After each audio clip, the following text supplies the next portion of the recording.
All right, folks. It's the Ashamed Canadian here, and I'm just waiting for someone to show up here.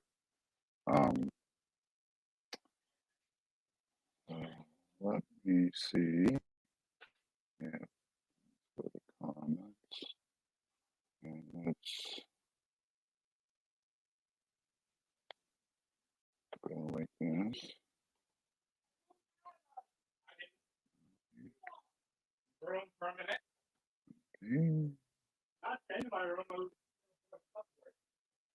And there is this link.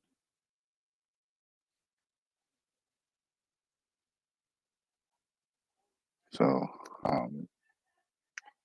been going through a lot of emails lately. I'm sorry if my microphone is not that great, folks. I am working on getting something a little better. Please bear with me. If there's somebody out there that would like to donate a better headset to me, I would be greatly appreciated. But until I get the funds, I sort of can't do anything. I got to go with this cheap $15 Citadel Candy headphones. So, um, I was. Well, let's just get back here a few minutes. Where did that?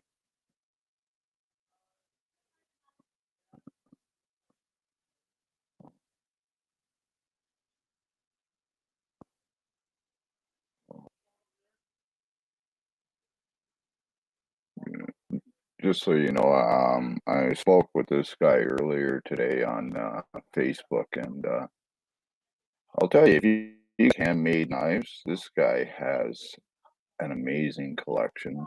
Um, if you're into knives whatsoever, check him out, Damascus Knives on Facebook. And if you like knives, you will not be disappointed. Um, so, oh, I got 4 comments. Let's go into here. Epic, what's up, my brother? QLD, Chris Patty, Melvin, what's happening, guys? Um, I did send Chuck Bronson an email, and I'm just waiting for him to show up here right now. So, um, gonna have a nice little chat with Chuck and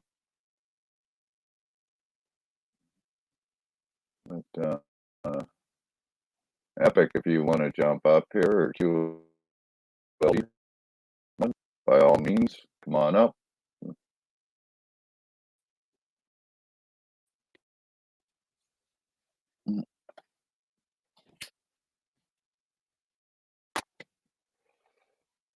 So, that was,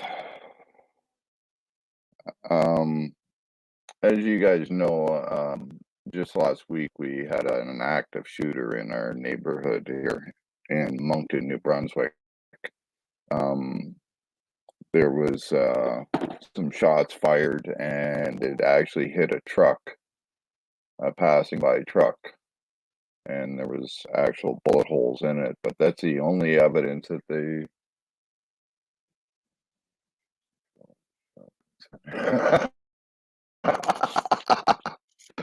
Okay. Um, oh man, now I forget what I was just talking about. This is what happens when you have head injuries, folks. Um, um,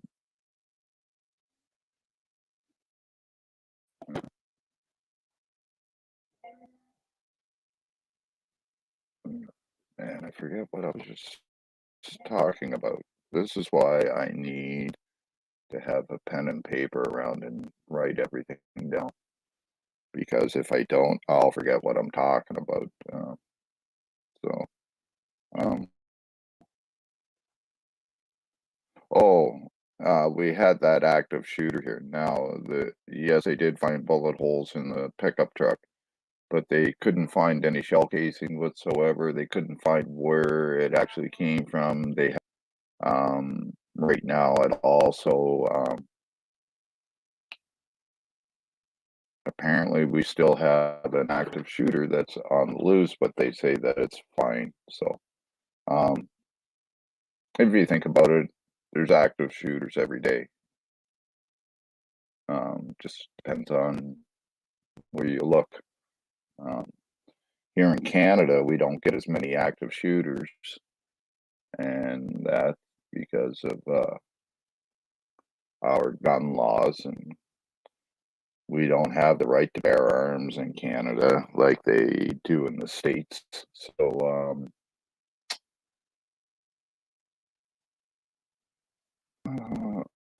we don't have the amount of gun crimes that they do in the States. Now, if you look, I get a real big kick out of this so-called gun control laws that they're trying to come up with and that.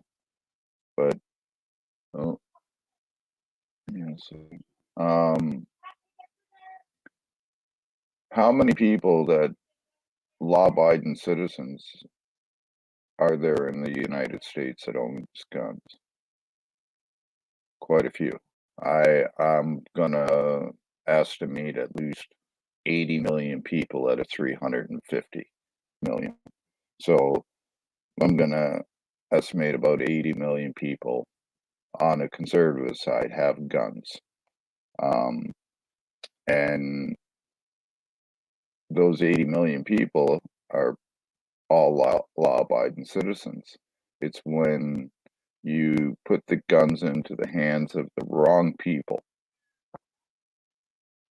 people with criminal records, where they're able to just go in out of a trunk of a car. Fuck, I can do that right here in Moncton if I wanted to.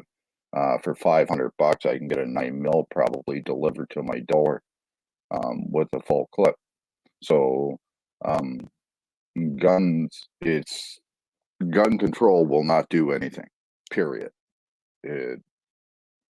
No matter what, guns will come from somewheres, and people will always use them.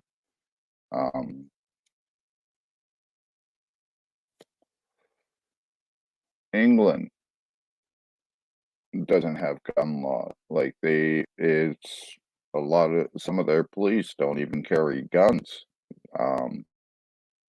and you don't hear about a lot of shootings over there. You do hear about the odd one here and there, but that's no matter where you go, you're gonna find that.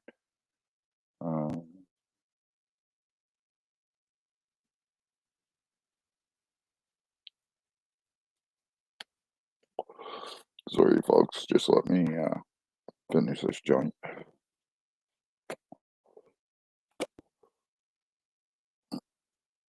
So, I still don't see Chuck Bronson.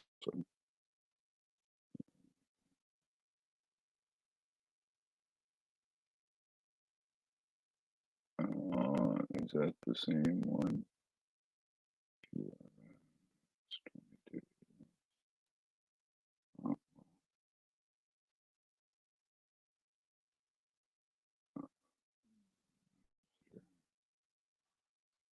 Two.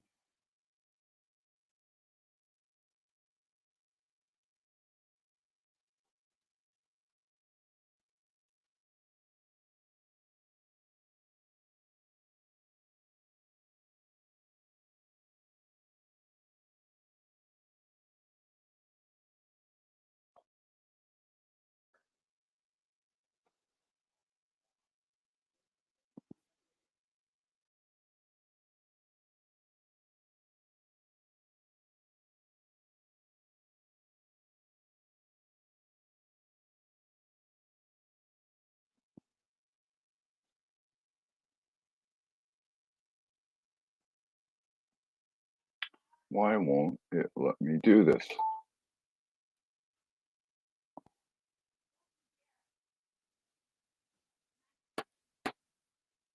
Ah.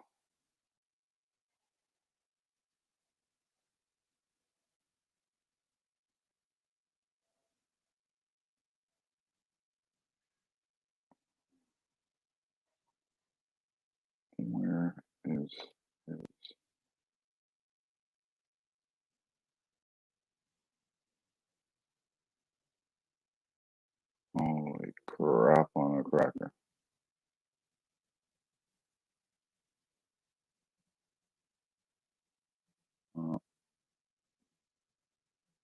Let's just get out of here then. And,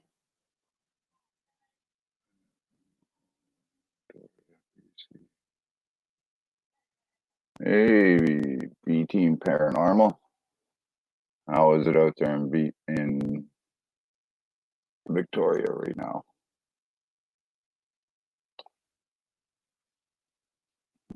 My brother actually lives just outside of Surrey.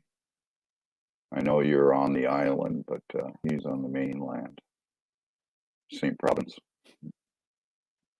But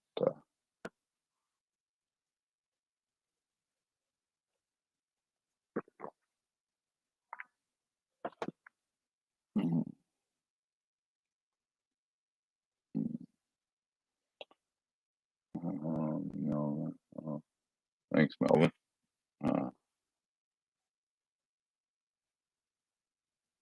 Epic.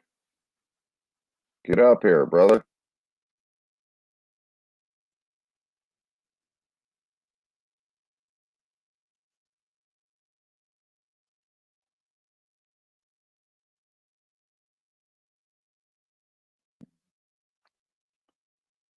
Did our notifications going out at all, folks?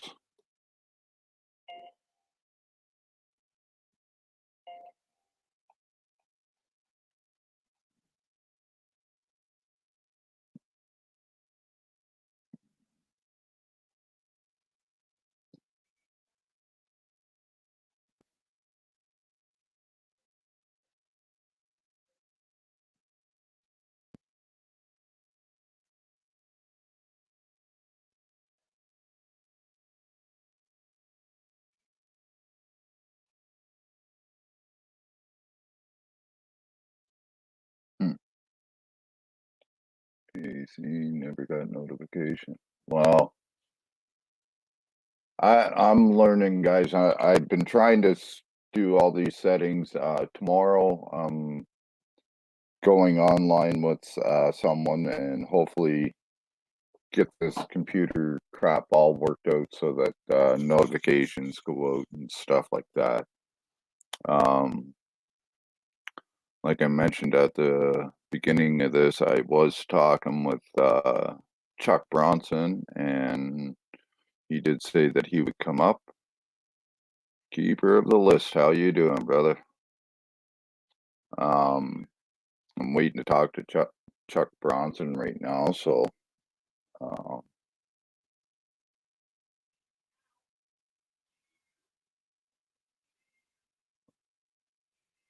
we got 5 now.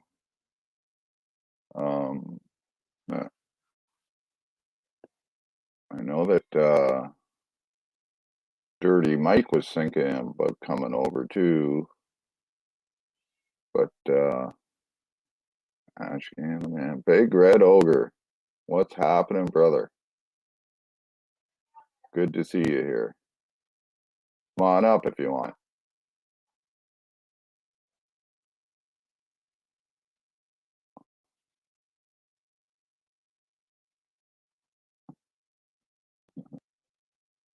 All these beers going around and I don't drink.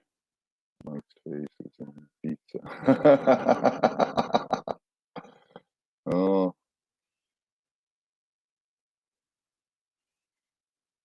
gotta love Dirty Mike though.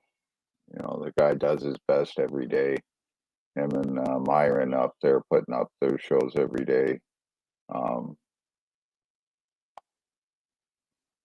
Like I said, I'm just waiting to hear from Mr. Bronson himself.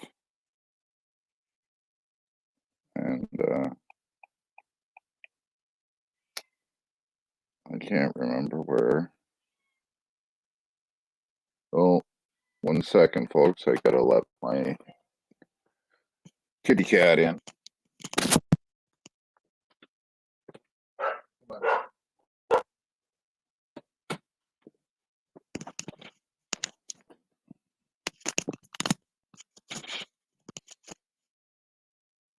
Yeah, sorry about that, folks.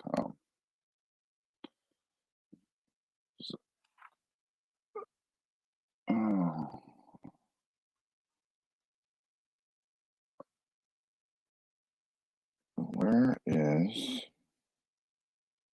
where did I get him at?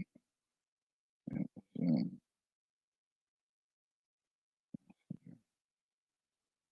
Bronson.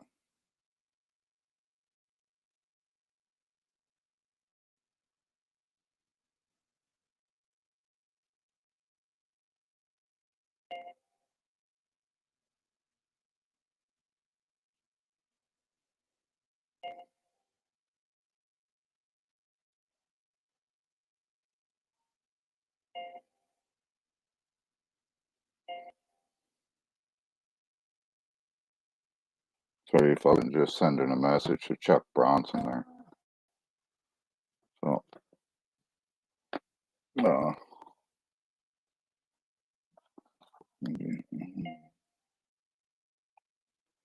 and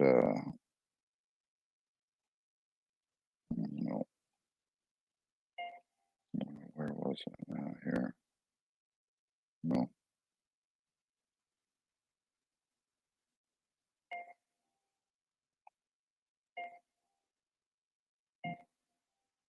Oh, fuck off, phone.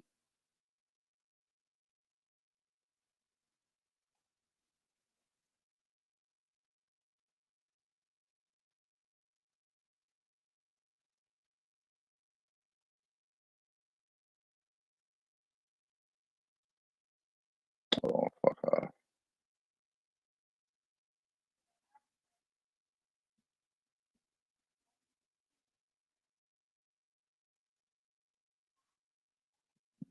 Anyways, cops had gathering tickets here last week.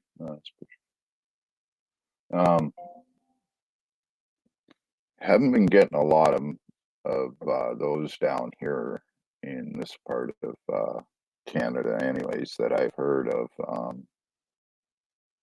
The last I heard, there was a guy that was sitting in McDonald's in his car, and they gave him a $1,500 ticket, and the guy ended up beating the ticket. You can't stop somebody for sitting in the Tim Hortons parking lot when they just bought something, and they're sitting there eating their donut and having a coffee. You know, a lot of people don't sit inside even before this, and they would sit out in their cars, and that they would sit around. So, um, what's going on with this mask mandates and everything? Yes, he was sitting in his car, keeper, um, and they gave him a $1,500 fine. Um, they There's a lot of these fines going around, and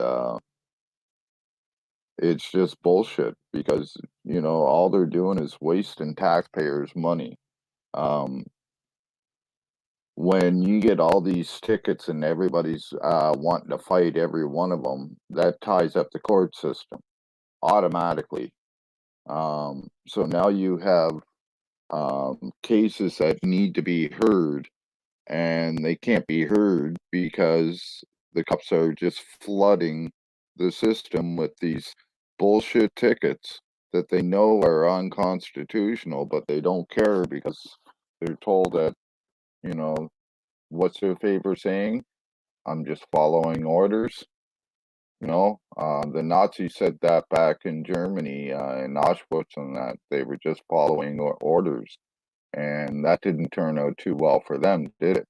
Um, this just following orders bullshit.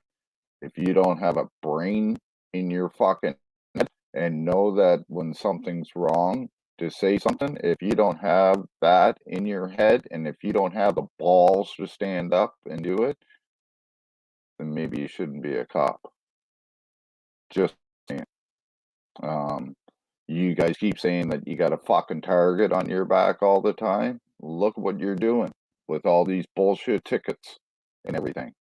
You're jumping skateboarders and beating the piss out of them and everything. You're grabbing 12 and 13-year-old kids and arresting them for bike riding. You're stealing their bikes from them for bike riding in public. You're shooting kids that have a pellet gun. You're shooting people in the back. You're beating people. You're pulling them over, and you tell them that they have the right to record. And the first thing they do after they tell you that you have the right to record is to say that you got to step out of your vehicle and to leave your phone inside. You can record while it's inside, but you can't record us outside beating the fuck out of you and telling you all kinds of stupid stuff. That's against the law. That's against the Constitution of Canada, your Charter of Rights and Freedoms under Section 2. And it's, if you don't have the money to pay for a constitutional lawyer, this is going to keep happening and happening. We don't have any lawyers in all of the East Coast of Canada that's willing to stand up to any corrupt police force, period. And I mean, I've gone through every one from in PEI, Nova Scotia, and New Brunswick. I even contacted some in Ontario, and none of them would touch it because it had to do with the RCMP. They all said that I have a good case and everything, but they will not take on the case because it's got to do with the RCMP and because Justin Trudeau's actually involved in it and everything. My case got way out of hand really quick. And when you start having the police come on Justin Trudeau's behalf and start threatening you,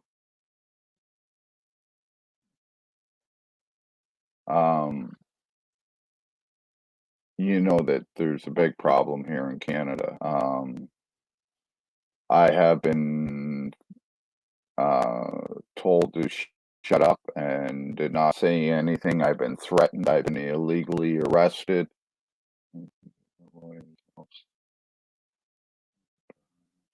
Yes, I know, Nude. Even though that the Crown and everybody's supposed to work for the public because they're paid with public funds and that they're supposed to protect the public, all they do is they protect their ass and themselves and their country clubs. So, but yeah, there's there's nothing here whatsoever. Like I said, I've tried every civil lawyer that's listed on the internet in the East Coast of Canada, and not one of them will touch it. So,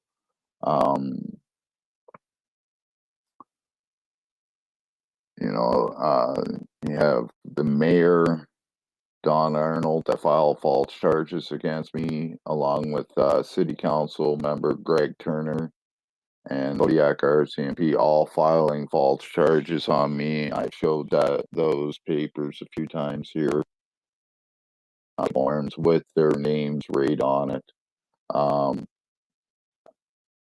I was arrested right here on a live stream a month ago now.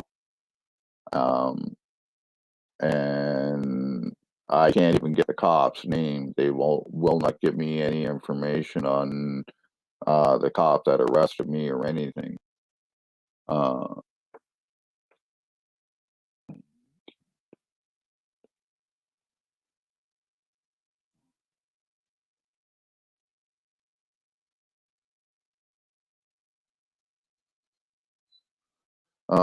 Yeah,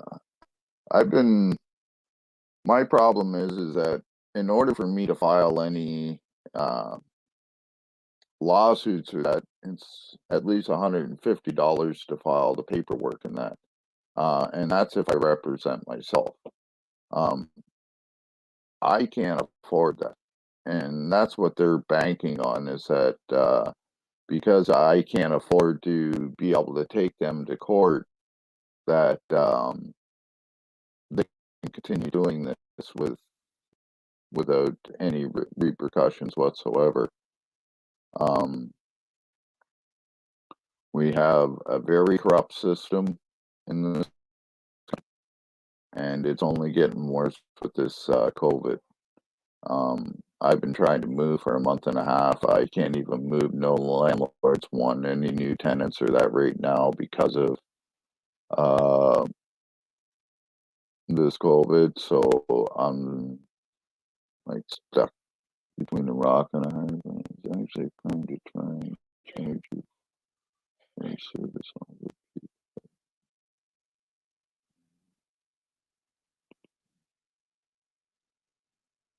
Yeah, there's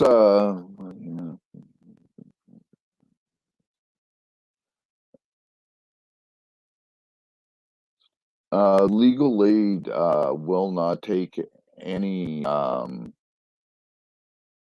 cases, any civil cases. They won't take almost all family law. They won't take if you're convicted with drunk driving a few times. Legal aid has a right to refuse you. My friend right now is going through that, and he actually had to go to court in order to get a court-appointed attorney for himself because legal aid wouldn't take him on because he's up on drunk driving charges. Mind you, there's probably number 45 or something like that, but still, it doesn't matter. They will not, legal aid won't cover stuff like that here in Canada now. Yes, and legal aid is also contracted with the bar because it all comes from the same fund. Your and the Crown's pay, along with the judges' pay and all the duty councils and that, it all comes from one paycheck out of here in New Brunswick. It'd be the Department of, basically the Department of Public Health or Public Safety or whatever you want to call it. The Ministry of Terrorism.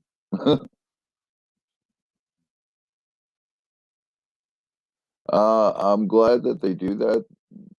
Do cover some family law matters in Ontario. Here in New Brunswick, no. I know people that have been on, well, basically their mother's allowance, and they were trying to fight and that just to get full custody of it, and they literally had to get churches to back them financially so that they go to court.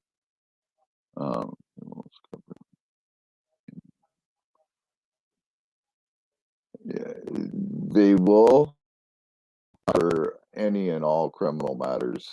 Canadian Rights CT, that is true. If you're financially unable to pay, but for some down here, if you're what do they call it, a habitual offender, when it comes to well, certain offenses, they don't cover you. You gotta literally fight, go to court. Like I said, my friend, he's been sitting in the Shediac jail since January, and he hasn't even had a bail hearing because he's been fighting just to get a lawyer. Legal aid won't touch him, so he literally had to get a court-appointed attorney. Mike, I got your coffee. Sorry to interrupt you. Yeah, just set it there. I'll be out in a minute. Okay, it's on the floor. Yeah. Sorry. So, yeah.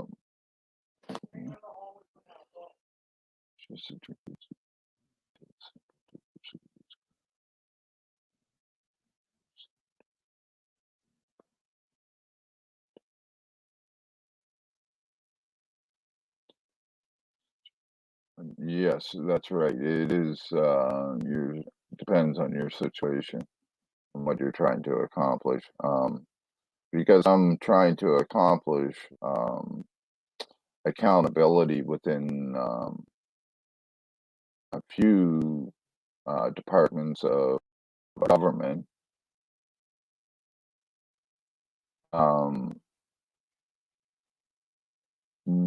I can't get the help that I need. I've been fighting and fighting. I can pull out paperwork. I got a stack of paperwork like this from the Human Rights Act. I've got stuff on my email that I can show you about officer complaints that I put in, and every one of them has been come back that the cops did no wrong. The cops did no wrong, or the statute of limitations that have expired, so there's nothing we can do.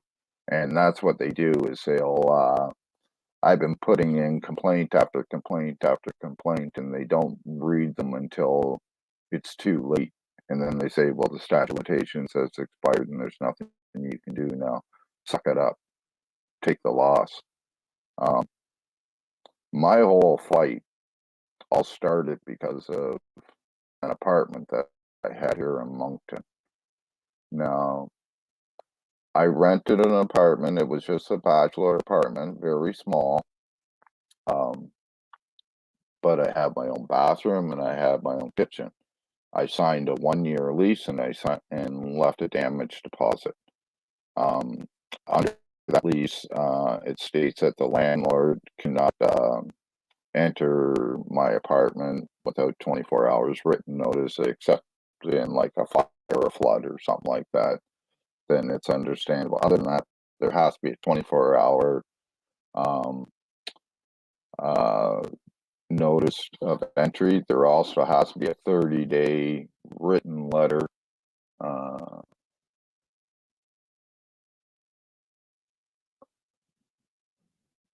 and ashamed.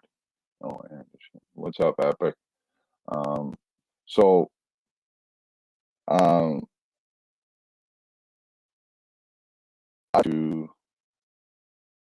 well, to start it off, I had about a month and a half prior to all this happening. The police were called on me to do a health check on me because I just gotten out of the hospital from having a heart attack and that. I'd taken my medication, my sleeping pills and that. Couldn't hear them when they were knocking at the door. Next thing you know, they kick in my door and I get woken up and I got 5 cops in my apartment.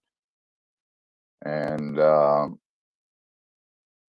told them, I don't know why you're here or anything like that. Get the fuck out. When the last one left, I said, and I hope you get shot. Well, all 5 of them rushed back in, beat the living piss out of me, handcuffed me, beat the piss out of me again, took my camera that was in my apartment, and dragged me out and arrested me and said that I was inside my door waving my finger like a gun saying that I was going to shoot them. That's why they had to kick in my door. Well, when I went to court, I told the judge what had happened, and I had had a little bit of a disagreement with the Crown Attorney and everything there, and I was warned to be careful about what I said to her. And then I just brought up, I said, well, if you don't believe me, there's CCTV footage of the whole thing. There's 2 cameras on the front, and one of them, both of them overlook my front door, and they'll tell you the whole thing, that what the police are saying in the report is a total lie. And I said, I'm willing to plead guilty right now to saying something stupid, but it's bullshit on what they had done and how they had worded their police report. It was all a lie and everything. Well, when the Crown found out that there was actual CCTV footage, her jaw just dropped. And I said, listen, if you want to convict me for saying something stupid, then yeah, I admit I said something stupid. Maybe I shouldn't have said what I said, but it is still free speech. But I admit that I said something stupid. If you want to convict me and give me a day in jail and where I walk out of here, then fine, we'll go about it that way. Or I'll rescind my plea and I'll take this to judge and jury. And right then and there, the Crown stepped up. She said, well, we didn't know about the CCTV footage. If you see it's there, then it's there. And we're not going to dispute anything. So if you plead guilty, then we'll take the 1 day that you propose and you can walk out of here. And that's what happened. Never had no lawyer, nothing. I stood my ground in the court, and I walked out of the court. I did walk out with a mark on my record, but who fucking cares? Having the conviction of uttering threats to an RCMP, well, you know what? There's their threat. You know, they can, but this is why we should always film the police in any interaction.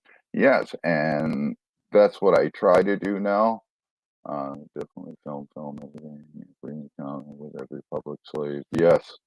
So then this comes up to a month and a half later. I'm in at my apartment, and I get into a fight with a guy on the front porch, and I end up going for a walk. I come back about 4 or 5 hours later. There's an eviction notice on the inside of my door, in the window of the door, and the locks are changed. Instead of fighting with them, then I waited. I went to my doctor's office the next morning. We contacted the rentalsman. The rentalsman said there's nothing that they can do because the police refused to even show up to do a report of section 348 of the criminal code, which is break, enter, and theft over 5,000. It has no statute of limitations in this country, by the way. And then they tell us to go to small claims court, so we automatically call the small claims court that day. They tell us as of the amount of stuff that was stolen from me, that criminal charges have to be pressed. Again, we call the police refuse to show up, and to this day they still won't take a report. And this has been almost 6 years now.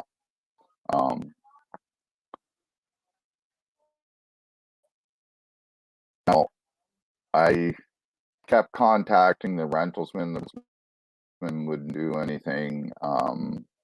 I put in some complaints to the complaint board, the civilian complaint board for the RCMP.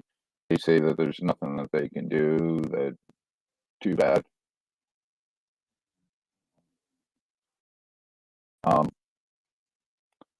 So I keep getting this runaround, and so I contact a city councilor that I used to work for, Greg Turner.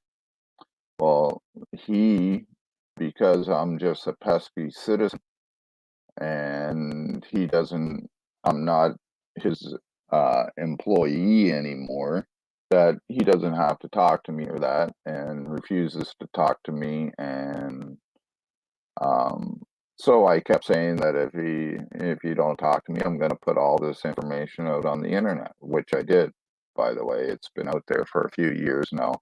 If you look on my Facebook channel, I have a news there called News Now Canada, and I've been posting this for years, trying to get some kind of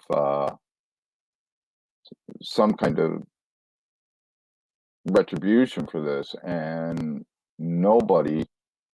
What about the ombudsman? The ombudsman told me to basically go fuck my hat, literally. I went right to the office. It's on Regent Street in Fredericton, New Brunswick, and they basically told me to get out, that there's nothing that they're going to do about it, because it involves the Kodiak RCMP and the rentalsmen, and now it's involving a city councilor. The city mayor got involved. The finance minister was involved, Kathy Rogers, and they all kept promising and saying that they were going to look into it and that. And when I got a call back in a week or two to find out if there's been any progress or that they refuse to talk to me, then they block me, and then I have to start telling them that, the last time when they charged me with uttering threats, the threat was that I was going to post the mayor's address and city council member Greg Turner's address, their home address, on the internet. Well, it's out there. Where the fuck do you think I found it? And that's why they couldn't even go through with the charges. So I got falsely charged right there, just for saying that I was going to post her address. If you go to moncton.com or cityofmoncton.com, you can look up the mayor's name, Dawn Arnold, and then you can just do a Google search and you can find out where she lives. You can get a street view picture of her house and everything. That's how I found it. Greg Turner, I knew where he lived because I was actually in his condo a few times, and I managed to lectures down from him on the same floor. He's in apartment 203 or 205, and the one I managed was apartment 201 at 50 Assumption Place. And I was managing the place for a guy by the name of Thane Melanson. So every single church, every kid, if there was no harm.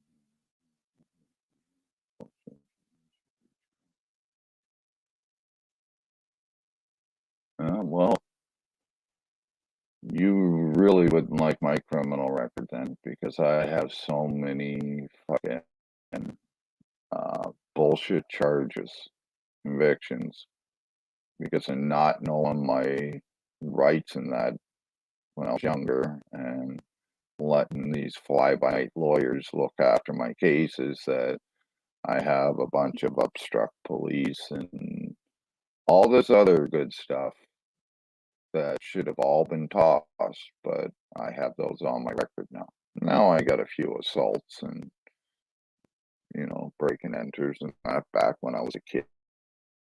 But I'm not saying that I was, a law-abiding citizen by any means. I've been a rebel my whole life. I'm on a no-fly list because I blew up a cop car in Kitchener and blew up a house in Hamilton when I was 15, back in 81, 82,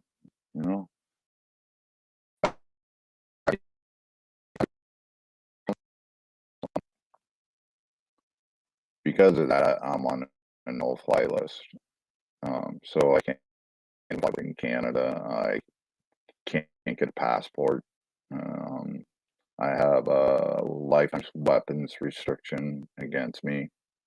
I can't even carry as much as a fingernail file on a pair of nail clippers if I'm walking down the street.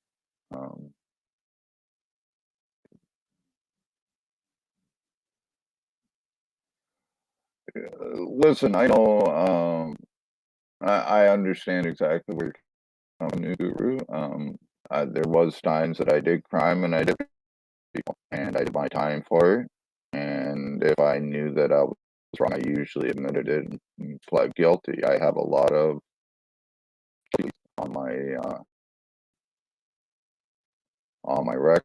Now, some of them are just because of plea deals and stuff like that. But I know that if I do something wrong to somebody, or if I cause something, I'm not going to say, well, no, it wasn't me. No. If I did it, I did it. I did it, do the time. Or you do the crime, you do the time, right? I don't go around looking to break the rules or that. And right now, the only thing that I've been charged with last 10 years is those two things that I mentioned here. One false charge, and well, no, I got charged with assault with a weapon, and I got 30 days in jail. I admitted I fucking got into a fight with them and hit them with a pipe. And you want to step on my nuts and kick me in the nuts, you're getting fucking whack you in the head with the pipe, let alone just a leg to get you away from me. But, you know, other than that, like the last 10 years, for that, I got arrested in Ottawa with 110 grams or 132 grams of pot and $1,800 in cash. And they got me with possession for the purpose, possession of proceeds of crime. From Nova Scotia here. And in One News. Whereabouts in Nova Scotia are you from, brother? I grew up down in Peggy's Cove.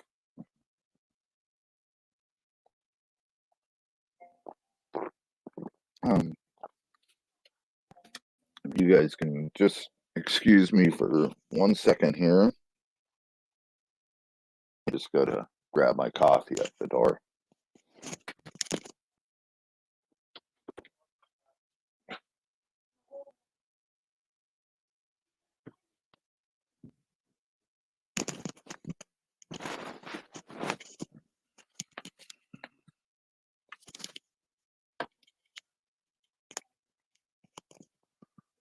Gotta have the Timmies. Anyways, I guess Chuck Bronson isn't gonna come up like he said he was going to. And it's been 47 minutes. Oh.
Okay. I had to send.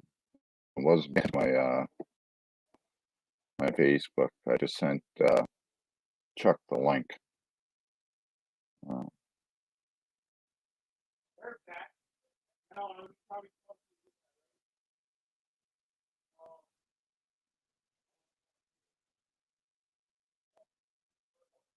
So let's see if that's gonna work.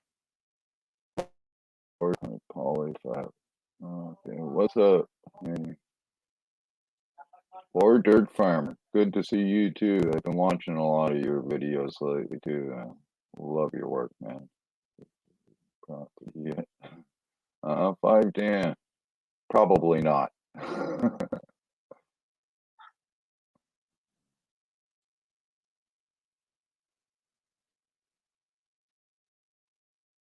I can't tell if there's something there. Oh, Canadian rights review. I know that avatar. I'm gonna take a chance if you porn bomb me. Well, Hey man, how's it going? Hey, not bad, brother. How are you? Oh, not bad. I heard you might have Chuck on, so I decided to jump by. I'm heading out the door to run to the bank in a few minutes, but I figured I'd pop on and show everybody that yes, I can shave beardless now. Right on, right on. Yeah, I'm about to do that myself. I never get into there. Well, I was starting to look like Myron, so So yeah, yeah, and I've been binge watching your videos also. And, Uh, I really like the way you do things. yeah. Well, it's I like to obviously cover the specifics of the law and stuff, but I try and keep a little humor in there, and I hope that's appreciated. Oh, much. It's because yeah, Audit the Audit, I love him, but sometimes I get a little bored watching his stuff, which is why I prefer Lackless because he's a lot more. He'll throw in the humor too. Yeah, yeah, and yeah, and you know, it's good that you do those because it actually helps other channels out also. I know that if it wasn't for guys like you and QLD and that I wouldn't have the subscribers that I have today or the support I have today. Oh no, absolutely. That's even though I'm sometimes critiquing other auditors when I look at their videos, it's always with the intention of educating and bringing the entire community up, right? It's not Yeah, for it's not for the case of something negative. yeah, yeah. So I still don't see check area.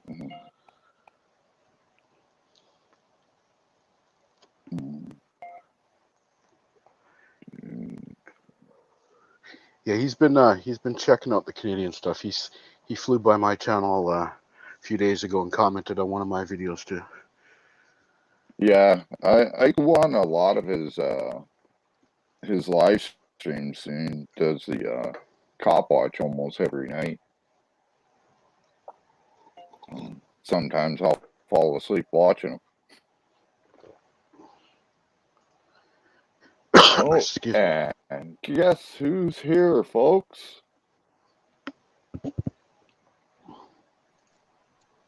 Hey Chuck. Well, Mr. What's up? Bronson. What's up, How's it Chuck? going? Not bad. How are you tonight? Not too bad. That's good. We're just talking about some of the videos you do, and I've been watching a lot of your videos. You probably noticed my name in your chat a few dozen times. So Sure. yeah, I've been following you now for almost a year. I love what you do. I support what you do, and we need more people like you here in Canada. Yeah, we need more And people like me everywhere, I think. yes, Absolutely. so what's your take on all this mask mandates? I hate to bring it up, but like everybody's talking about it. So Say that again. On what? on all these mask mandates where you have to wear a diaper on your face. No, where I live, they stopped it, I don't know, a couple months ago. So Wow. I ain't got them problems. Well, that's good. Seems like The here in Canada. governor of the governor of the state of Indiana basically got rid of all the mandates a while back. So Wow. I know that it's mandatory just to get on a city bus here to wear a face mask. I've been kicked off of refused service on a bus because I don't wear a face mask. I'm medically exempt, so they tell me that I can medically walk my ass home. Is what they tell me. Yeah. Hey, yeah, Even I don't know and what to think about any of that stuff. I mean, really, yeah, my hey, own experience is, me. I'm not saying it's real. I'm not saying it's not real. I'm not saying how dangerous it is or it's not dangerous. I don't really know. All I know is my own personal experience through the entire thing. I basically never wore a mask except for fun, to hide from the cops. Um, I ate fast food damn near every meal every day. I drove around with my windows down everywhere I went. Um, and so much more. And I did wash my hands. I talked to a close friend of mine that's a doctor, and she said it's just the flu. And oh, she was yeah, treating people for it, per se, I guess. And I don't know. I mean, that's kind of my experience with it. yeah. I know that here in Canada, since March of 2020, Health Canada has stopped counting any deaths related to pneumonia or the regular cases flu. or the regular flu. Yeah, Yeah. classified as COVID cases. Uh, Shane, can I jump in for a sec? Sorry. Like I said, when I jumped up, I'm just here for a couple minutes. I've got to run to the bank. Thanks for having me up, Chuck. Nice to see you. Thanks for stopping by my channel. I've been watching you too, and we'll see you guys around. Sounds good. All right. Take care, would Yep. you? All Thanks. right. So, yeah, don't mind me. I get a little lost sometimes. I have a head injury and I'll forget what I'm talking about in the middle of a sentence sometimes. But yeah, we go through a lot of bullshit here in Canada, and if it wasn't for you, when I first started watching First Amendment audits and that, it was Tom Zebra that brought me in, the OG of when it comes to this. And I just got, oh, what happened, Chuck? Oh, what happened to Chuck, folks? Oh, there it Wrong is. button. No, no worries, brother. So, I'm used to doing it on a PC, but right now I'm on my phone. So yeah. I went to the chat to see the chat, and then it only way to back up would hit the back button. It took me clean out. So I don't know. Yeah. So, oh man, sorry, I hit the wrong. There we go. I'm hitting wrong buttons and everything now too. But I do want to congratulate you on your baby boy. I Thank remember you. when you guys went and you were out doing cop watching that night. You know, Yeah. you're the man. You know, you get in, you do what you got to do. You make sure that you see your baby, and then go right back out and make sure that you're able to keep those terrorists under control. That's right. Well, this is what I do for a living. So, it's my Yeah, job, yeah, and we all appreciate what you do.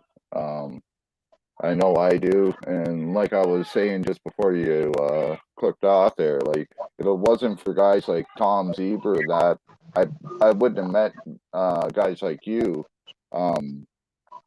So I appreciate there's all these great channels out there now, like SJVT News, Acura Amanda to Joe Cool, uh, Chuck Bronson, Natescape 182, Tom Zebra, all these guys in the States. Um, I think if it wasn't for you guys, we wouldn't have the same thing here in Canada. Because it wasn't until later that Canadians are doing it that we notice that our Charter of Rights are being violated on a daily basis. Yeah. basically on an hourly basis. w- we don't have a lot of the same laws that you do down there. Like we don't have the right to bear arms here in Canada, but we do. Our Charter of Rights, uh, Charter of Rights Section 2 is the same as your First Amendment, word for word. So that's what we go by here. Just that police and government don't. But it seems like no matter where I look, I'm seeing the same thing all over the world. You've been exposing it. They've been exposing it down in Florida with James Madison audits and the armed fishermen, and all these guys are exposing it. But what is actually? Are we actually getting anything done? Is what I'd like to know. Yeah, we might be educating a few cops at the time. So when they see that you're out there, well, they know not to violate your rights, but they'll violate somebody else's rights. Or if you don't have a camera, they continue to do it. And this is where we need to get people to start walking around with your cell phone in your hand.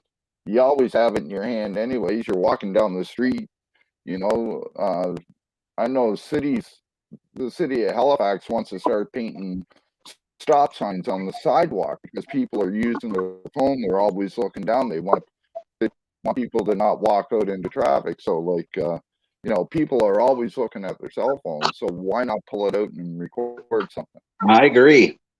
I was just listening to the scanner a little bit ago, and I hear it every day, but a little bit ago, some lady got pulled over. She jumps out of her car, refuses to get back in her car. I hear the cop saying this over the scanner, and now she's recording me. And I'm thinking, they had totally watched Jeff Bronson. Yeah. And I'm hearing it more and more every day, and I get people pulling up to me and showing up at the same, cop watches I'm at. Oh, it's awesome. It's great. I love seeing other people doing it, and it's definitely making a difference. If you're like Poor Dirt Farmer, he's probably got the world record for trespasses. Now that's making a difference. No, I'm just kidding, but I've seen him down in the chat. Yeah. He's somebody great. If you've never had him up, man, he's awesome. Who's that? Poor Dirt Farmer, he's in your chat. Oh, Poor Dirt Farmer, yeah. Yeah, awesome guy.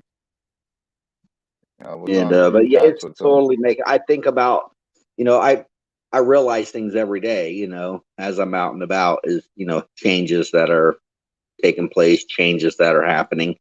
And a lot of times, like all last night, I don't think I went live, but I was out watching, and, and I wasn't recording. My dash cams and everything always record, but I wasn't, particularly trying to record cops, but I was still showing up to stops, and and I had the woman and the kid with me, and we're just watching, and half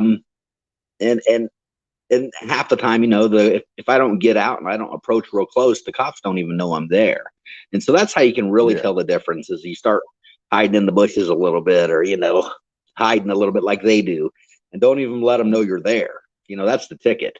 Yeah, it's one thing to go stand up in front of their face and let them know you're there, and watch them act right, but it's different when you're, that's how you see the change. If they don't know you're there anymore, then you start seeing them to act right because they don't know where you're at. Yeah. They don't know who's watching at any point in time. The problem with that is that then you get guys like, News Now Omaha Cop Watch. He tried hiding a few times, and look what happened to him. Well, that's a little different. Yeah. Well, especially with the last one, but the thing is if he, regardless of what he got caught doing, one, it wasn't a crime. Yeah. But it's his response. If you're gonna run up on a cop with your hands in your pockets, and shit's gonna happen. They're gonna end up arresting you if you just continue to push it. They're gonna arrest you on some dumbass shit. They just will. They don't care. Yeah. They don't care if the state picks it up. They don't care. They could care less. And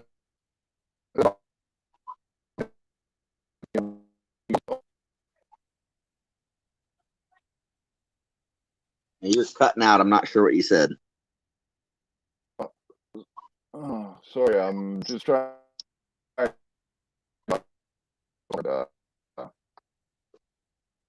like everything went wonky on me. So, crap. What was I just talking about now? Well, you mentioned Omaha and changes. Oh yeah. Yeah. Now, when it comes to like changes, really, are we actually getting any change? So, we see more and more lawsuits being filed, but we don't see any real changes coming.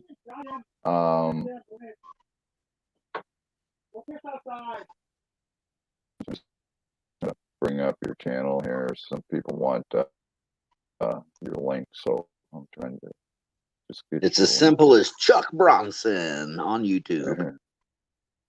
Yeah,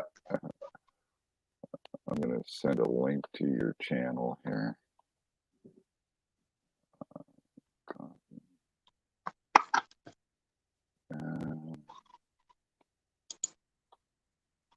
Here is Chuck Bronson. Sorry, I mentioned that it's Chuck Bronson's channel, but that is Chuck Bronson's last video. You go check it out. Like, share, and subscribe to Chuck Bronson. You will not be disappointed in Chuck. I'll tell you that right now. This guy is amazing. He knows what he's doing. He makes the place a better place for us, as far as I'm concerned. Thanks for coming north for a visit. Oh yeah. Check this guy. Yes, Anna One News. Please check him out.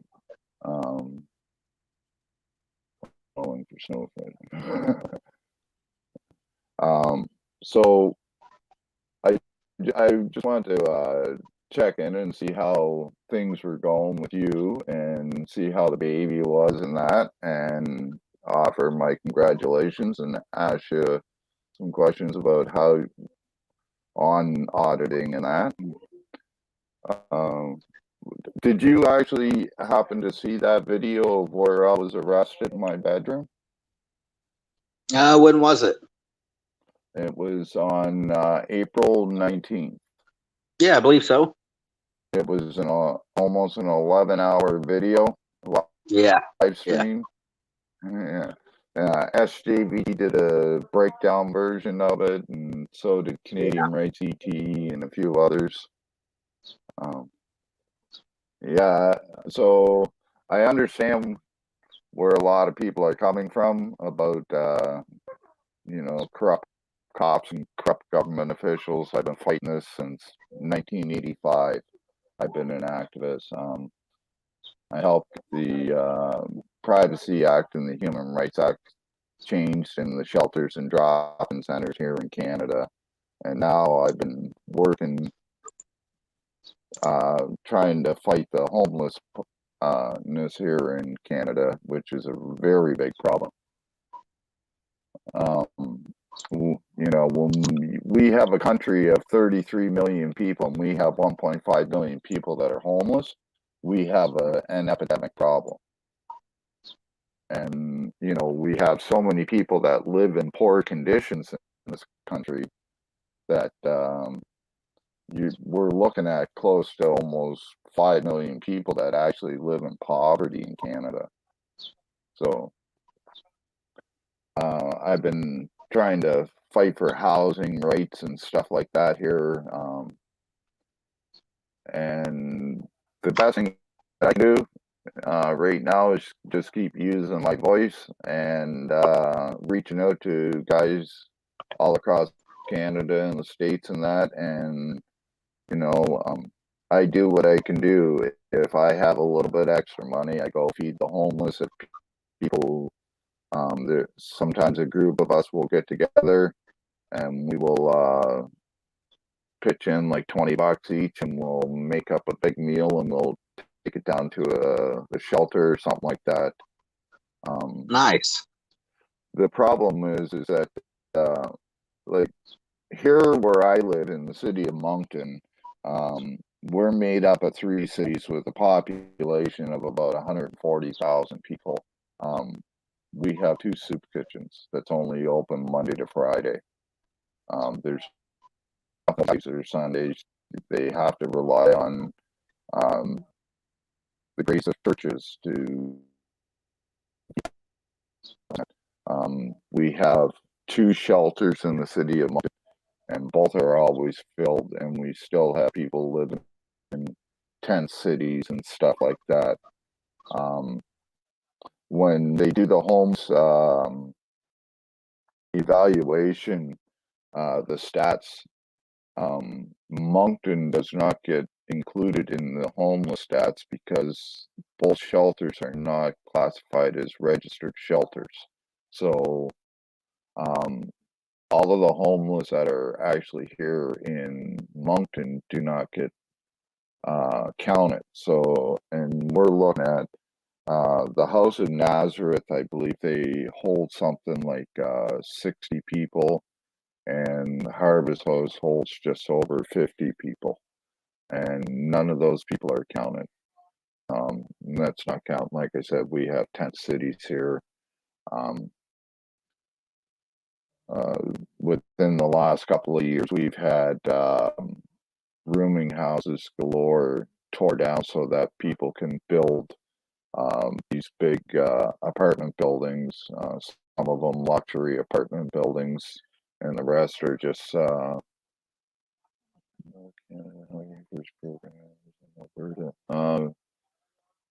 well, that's the first here of the list, because I remember when I lived out in Calgary, when they tore down the old hospital in Calgary, I think it was 20% of the housing that was being built in the Calgary area at the time had to be open for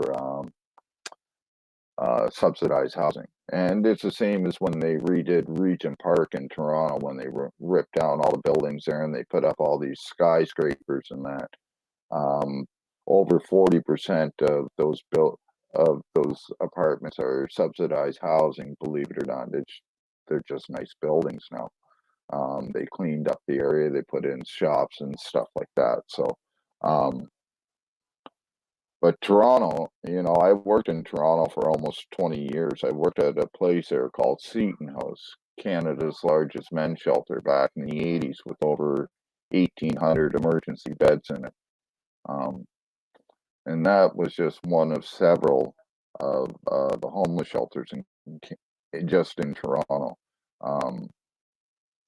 We need, instead of spending $3,000 a month to keep somebody in a shelter, we need to give those guys $1,000 a month to live on, so that they can get out of the shelters and actually find a place to live. That's what I'm thinking for everybody. I mean, if the governments want to help and stuff, they need to hook everybody up. They need to give like a life-changing amount or something, whether it's $100,000 or give everybody $1 million. And of course, the money's going to come right back to them anyways, But Exactly. what do you guys think? I mean, I just think something like that, and I don't know. After that, you're on your own. If you screw that up, then you're whatever. I don't know. Yeah. Well, our government has been trying to do this thing called universal basic income, where people would get a minimum of $1,500 a month to live on. And now that doesn't seem like a lot of money, but I'll tell you, it's almost twice the amount that I live on right now. I'm on a disability where I'm not allowed to work anymore, and I have to live on just under $800 a month.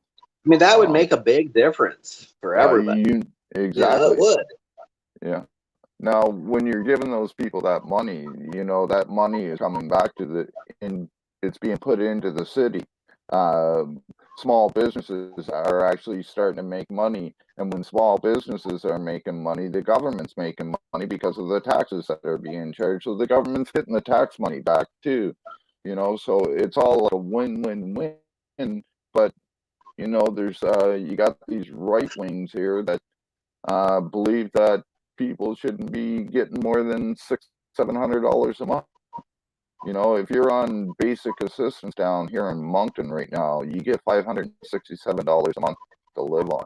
Yeah, let them try that. Let them try living on that. Do you know what the cheapest place you can get here in Moncton is? What? $450 a month, and that's for a room. Yeah, that was how it was here about 20 years ago. Now it's probably $650. But where I'm at is like one of the lowest areas in the whole country. Well, they say that Canada is the cheapest place to live, but I've been proving people wrong left, right, and center. Like, what do you pay for a gallon of milk in the States? Just I think $2.50, $3 for a gallon or a half a gallon? for a gallon.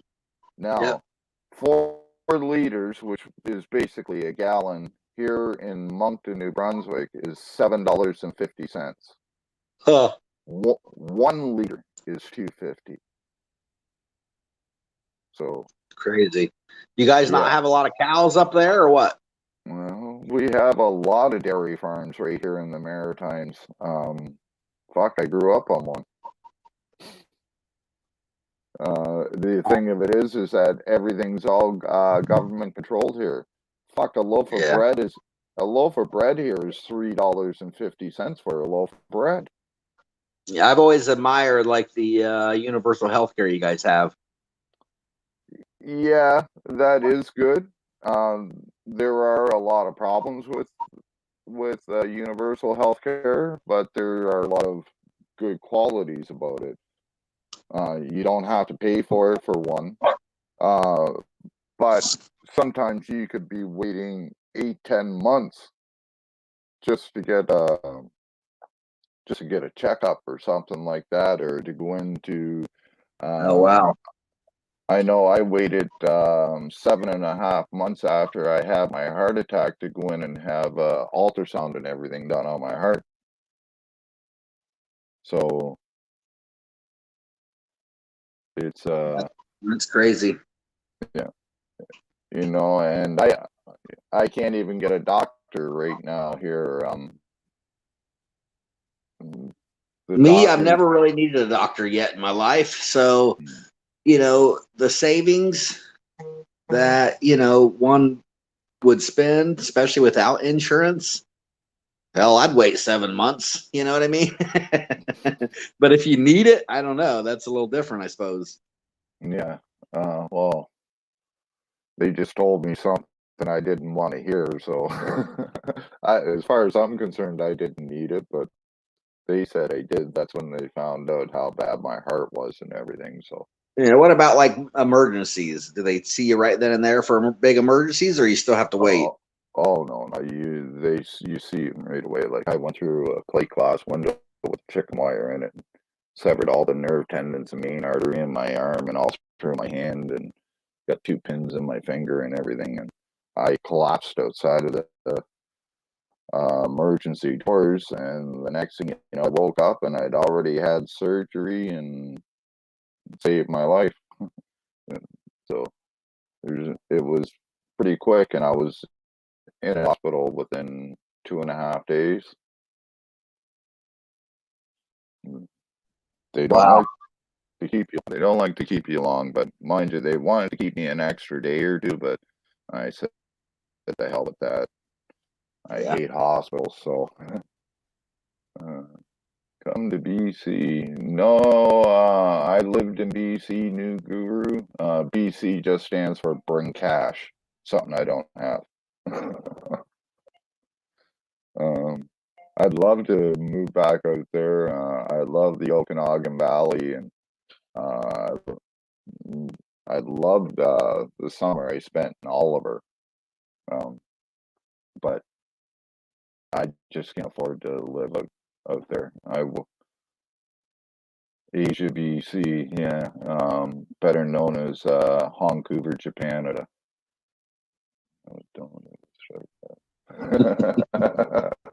Yeah, I know. BC being cash. Yeah, it's true. So, have you ever been to Canada, Chuck? I never have. I've never been out of the States in my life. Wow. Been stuck here my whole damn life. If you ever get a chance, you should come up and visit us. You know, we're great for visiting, just don't live here. Yeah, I'd love to. Nope, I started YouTube.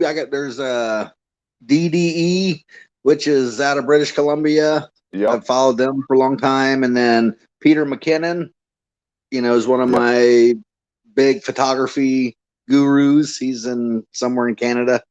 I can't remember where. And yeah, I've always wanted to visit. Yeah. Well, have you ever been to you know who Dirty Mike is? Yeah. He's up in just outside of Toronto there. Oh, okay. Where that whole area where he's at, I don't want to say the name of the town and dox him or anything, but like that whole area where he's up there is just gorgeous. You're right along the top part of Lake Ontario, going towards Quebec there. So it's pretty nice out around there. I always liked it. But no, I've worked all across Canada.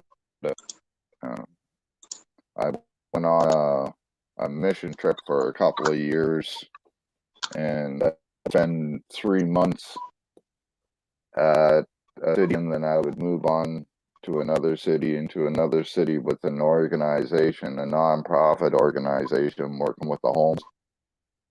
And I work from one coast to the next. So I have been in this, but the last time I was in the States, I spent 13 days at an INS detention center to get deported back to Canada.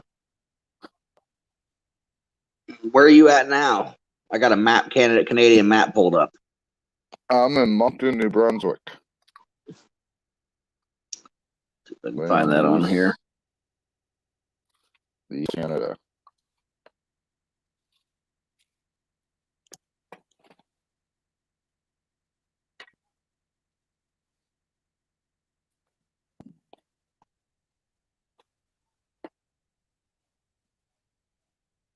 Yeah.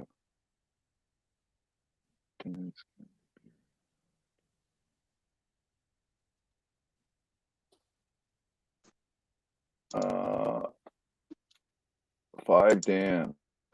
Are you sure about that? Like, I did property management here for. Okay, I found you now. Yeah. Wasn't on the first map. I had to find a different one. Oh. Cool. So you're not too far above us. No, not that far. Just a different time zone. We're 1 hour ahead of you. Okay.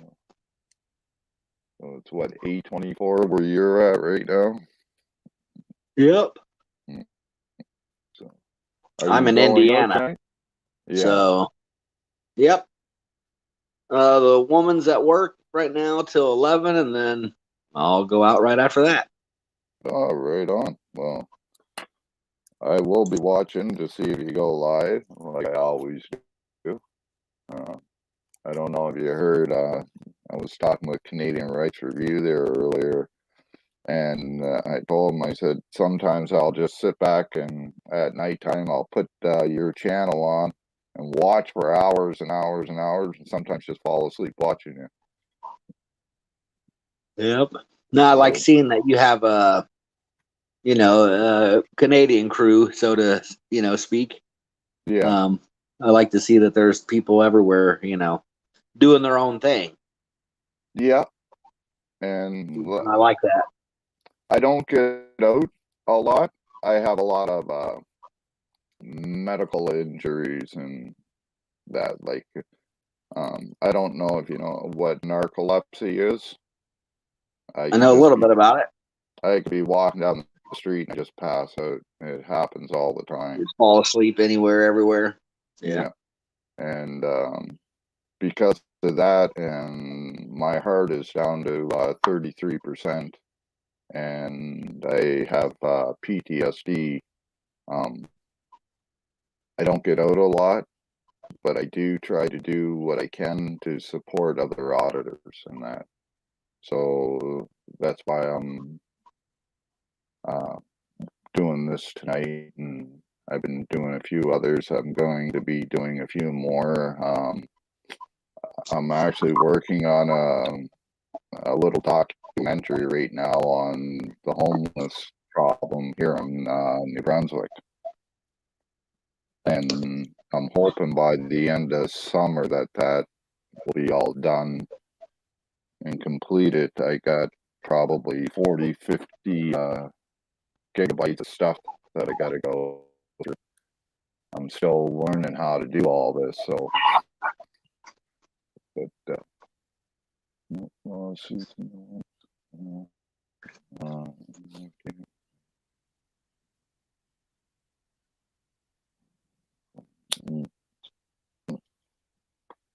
That's another thing. I just see Melvin put up there. You refuse seeing a specialist for not having to give them. I have that problem too quite a bit. My phone is a pay-as-you-go phone, so if I don't have the time, the money to put on it, I don't have time. And my number, and they say, and I'll tell them that they gotta wait until like the end of the month. And they'll say, no, never mind. If your phone ain't working now, then too bad. So I get that a lot too.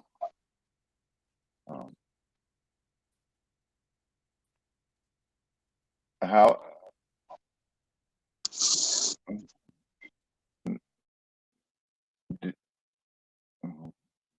discrimination, no lawsuits in the works.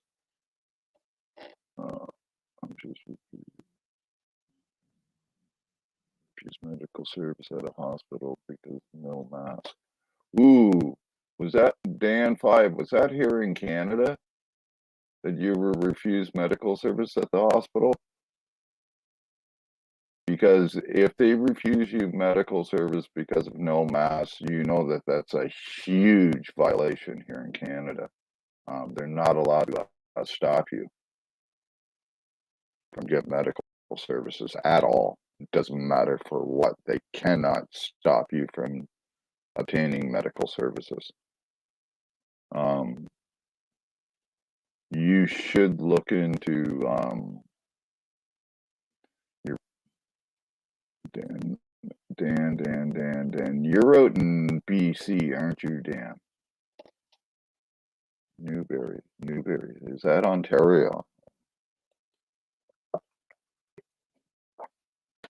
I'm not sure where a lot of you guys are from still. I just see Newberry, but is that Newberry, Ontario? So,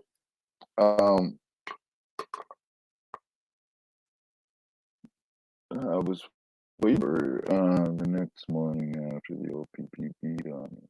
Oh, ain't that just special? That does not surprise me in the least with the OPP. Canadian Rights ET. Are you the same Dan? Yes, middle. Okay, yes. Now I know who you are, Dan. Yes. And I seen that video, and Chuck, have you seen that video of the guy that got jumped by the OPP in Middlesex, Ontario? It doesn't sound familiar. He was actually there's a home hardware store there and there's a liquor store there. So automatically that makes a parking lot a public area. And this poor guy was there and they tried to trespass him for off the property for no reason other than the fact that they just wanted to trespass him. The cop, I believe, is Officer Choi, tried everything he could fighting with Dan, and the guy was just a big wimp. He shouldn't even be a cop. And this isn't the first time he's done this either. Apparently he's done it a few times, and he likes picking on, oh, excuse me, he likes picking on women also. If you go to Canadian Rights ET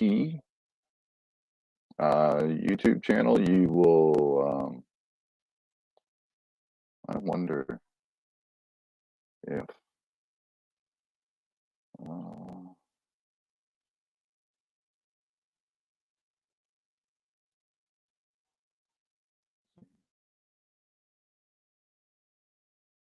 Canadian Rights ET.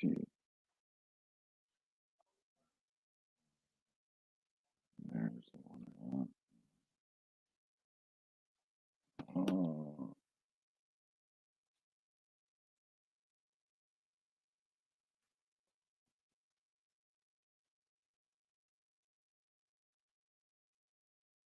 Canadian Rights ET. I'm going to try and play that if I can find it. Or did you take it down?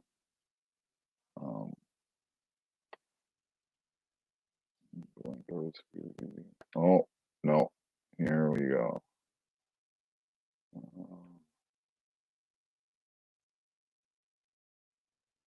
So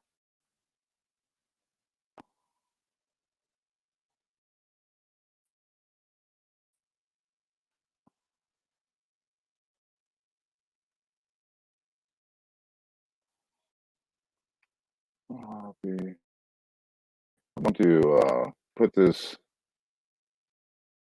link up for anybody who wants to check out that video of 5 Dan.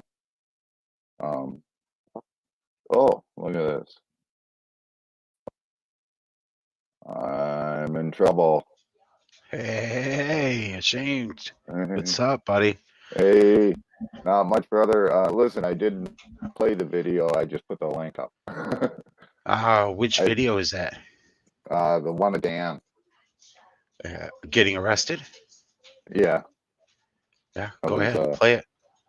You play part of it. It's honestly, I don't know how. I can do that for you. Give me 1 second. I'm just gonna change my camera location. There we go.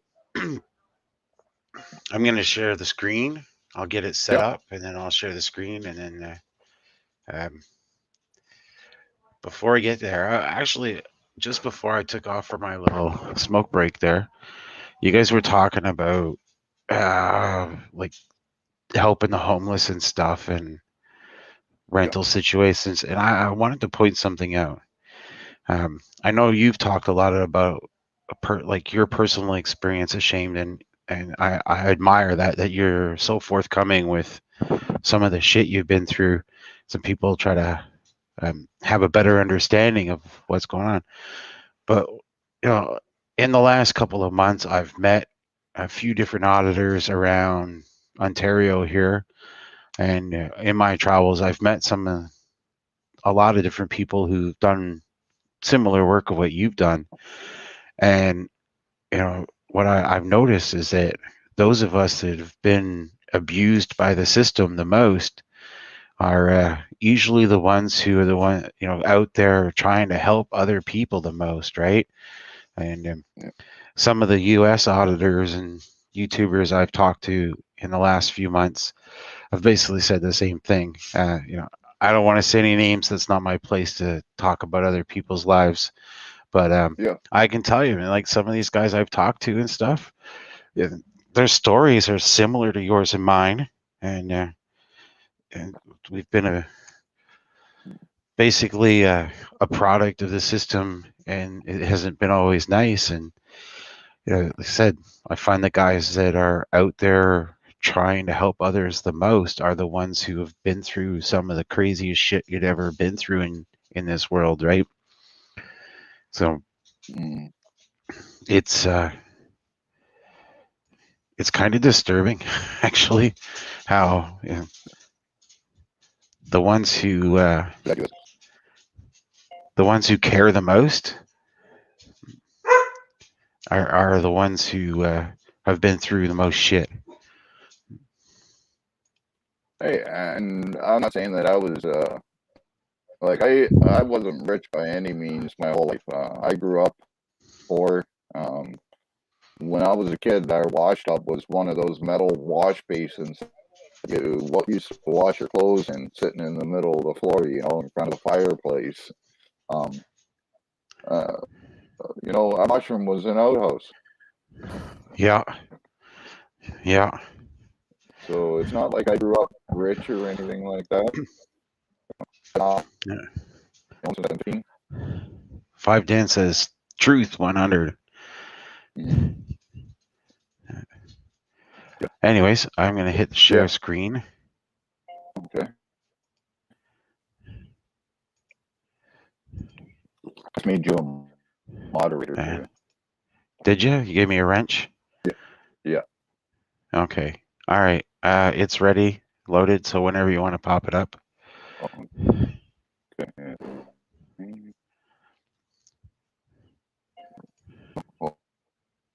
Hold on.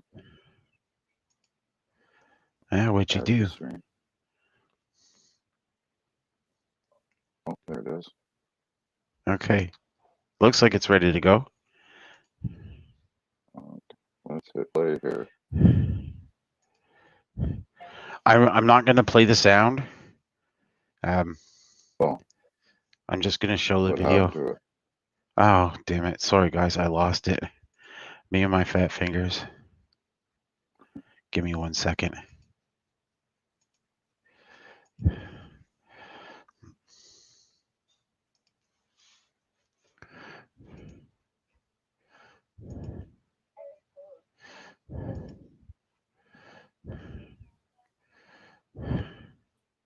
Okay.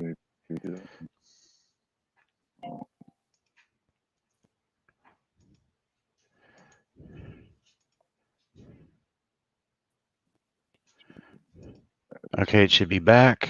Okay. Full screen. Play.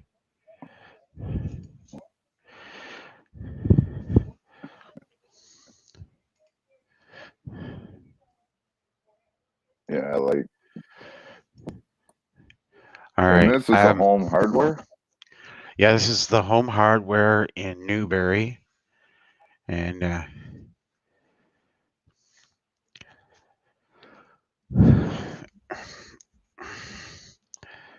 5 Dan has some choice words right now.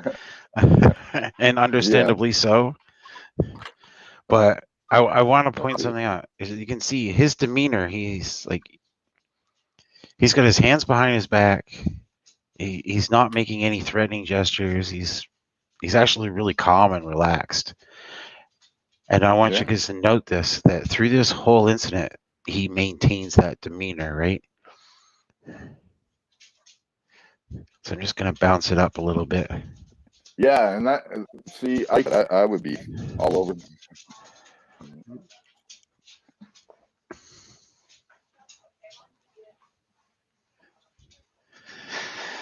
So if you watch the timer, I'll tell you when. So you ask who I am.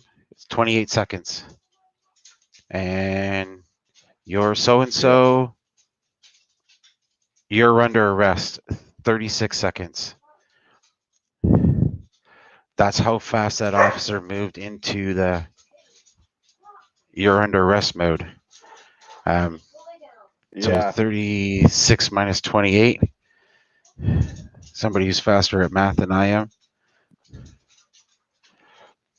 3628 would be 8. So we'll give him the benefit of the doubt and say 10 seconds. He moved from "Who are you?" to "You're under arrest." Yeah. So right now, all this constable is trying to do is arrest Dan for trespassing. Now look at Dan's demeanor. He's relaxed. He's got his arms crossed. He's like, Do they have to warn you there first before they can arrest you, or how's that work? all they have to say is "You're under arrest," and then that's it. Like, there are some rules to the arrest here in Canada. So look at this. Dan's got his hands behind his back up until the point that he's trying to stop the officer from arresting him. As soon as he gets one hand away, his hand goes down. And all he's doing here is just holding this officer's hands. Now, was he asked to leave by the hardware store first, or what? No. I'm going to back it up just a little bit here.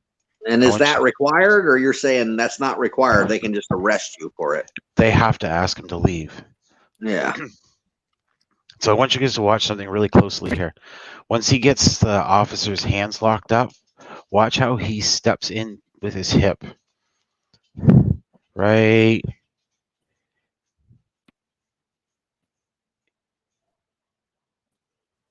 Oh, hold on. Right here. You see how he stepped in with his hip? He had to do, he couldn't do anything to take Dan down. And all you can see here, all Dan's doing is holding his arms and stopping him from arresting him. So in Canada, police officers are required to follow the rules of arrest. And this officer didn't do that. And because it's considered a provincial offense, which is, it's like lower than a U.S. misdemeanor. Oh, here comes the crazy lady. Peels off the jacket.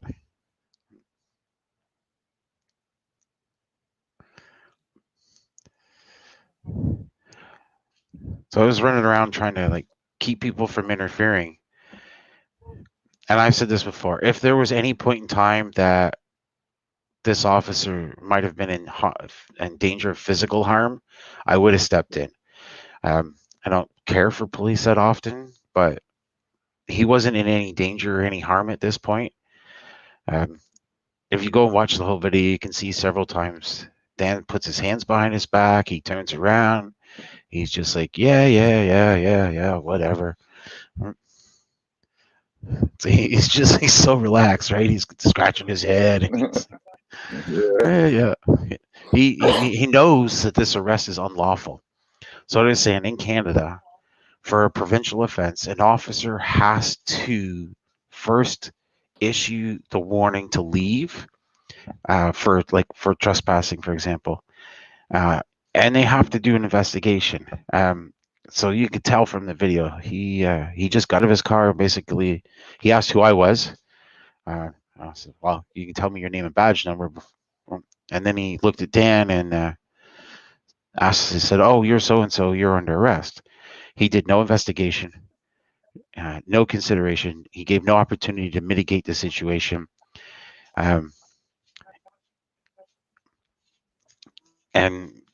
part of their conversation is it's obvious that there is a long history between this officer and Dan. Yeah, Joe Dirt, you're right. He has to be given the opportunity to leave, and he was never asked to leave. And so if you watch the video, there's a couple things I point out. This may be a home hardware, which for all intensive purposes would be considered private property, except that this is an LCBO agency store, which makes their parking lot public. It makes it publicly accessible because the LCBO here in Ontario is a crown corporation. And you can't be asked to you can't be trespassed from a crown property or public property here unless you're committing a criminal offense. So you see Dan here, he's like, I don't give a shit. He's talking to people. He's like, oh, you're filming. Hey, right on, live stream that, right? Yeah. He's making no attempt to leave or flee. He's just like, yeah, this is what's happening. Yeah. Check it out. Yeah, so he's got his back to the officer. He's just like, yeah, whatever. Yeah, Dan says they called him like 14 times in 4 hours, 5 hours, 4.5 hours, he says. So, yeah. There was so much going on here. So this officer actually called me up this past Thursday. Was it Thursday? I don't. The Thursday to tell me that he was going to arrest me and charge me with obstruction because I stopped that crazy old lady from hitting from behind. Well, why would you take it? They think you want to play with it now. So I got a couple of things going on here, right? I'm trying to keep my kid out of the way. Now watch this. This is so because you stopped somebody assaulting another citizen. They charged me with obstruction. And that was the second one. See that second officer? He looks up at me. He realizes he's being filmed. And he relaxes the pressure on Dan's back. Because before I walked around that side, he actually had his knee on him so that he couldn't move. And they were yelling, stop resisting, stop resisting. Well, you can't resist if you can't move, right? This is true. And that they say that just to cover their ass. Yeah. They know that they at least they don't have a body cam, then they have a microphone on them, and if they yeah, go check out the whole video because it's kind of creepy. Yeah. Sorry, Ashamed, you're breaking up, buddy. So what's going on with those charges? Mine or Dan's? They both. What were all the charges they charged him with? So I think Dan got charged with trespassing, resisting arrest, and assaulting an officer. So it's 2 counts of section 1. Actually, it's 1 count of 129A in the Criminal Code of Canada. Trespassing is a provincial offense, so it's to 2B, section 2B, failure to leave when ordered to do so, but they never asked him to leave. And then I can't remember what assaulting a peace officer is. If you give me a second, I'll tell you. Which, if you can get the trespass thrown out, then that won't matter. They won't have no reason to arrest him, anyway. So. Is that how it works there? Yeah. So, because the original arrest was unlawful, correct. Then there's a strong possibility that they'll throw the rest. There's actually a very pertinent case law that's relevant to Dan's case. He knows what it is, and the lawyer knows what it is. I don't want to say it just in case there's some 5-0 watching. For my charge, it was just obstructing an officer. It's section 129A of the Criminal Code. Obstruction here, I believe, has to be physical. It can't be verbal. Yeah, it's the same here. Did you stop somebody, or did you? I never tell went. What you did. I never went near the officer. The only thing I did was prevent the crazy old lady from hitting Dan from behind. And how'd you do that? I stood between her and Dan. And who is the crazy old lady? Was she just some random person or some random bystander? Actually, I have her name. You want it? No, I was just curious. I'm going to dox this bitch. Her name is Brenda McLandris. She lives in the Newberry area in southwestern Middlesex County. Right? She has a handicap sticker on her car, but she looked pretty pretty mobile to me, peeling her jacket off and charging at Dan from behind. How do your court systems work there? I mean, is Is this something you would like take to a jury trial? Provincial offenses, no jury. Summary offenses, no jury. Only indictable offenses. So summary is like your misdemeanor, and indictable is like your felony. Yeah, so does that mean you got like here it would be you'd have like a bench trial or a jury trial? Yeah. Jury's basically the same, and a bench trial is a judge only. Correct. Will you be able to take that in front of a judge, or is it Yes. just Yeah. pay up and fuck off? They all go in front of a judge. Even Yeah. our provincial offenses here. So our provincial offenses is like getting a ticket for driving funny, right? Yeah. We call It's- that infraction. Yeah. Yeah, an infraction. Yeah. So it's the other charge for Dan was it's assaulting an officer, 270 of the criminal code. It has to be more than just a mere resisting. You actually have to be attempting to hurt the police officer for it to be an assault on a police officer. Just merely stopping him from arresting you doesn't qualify as an assault.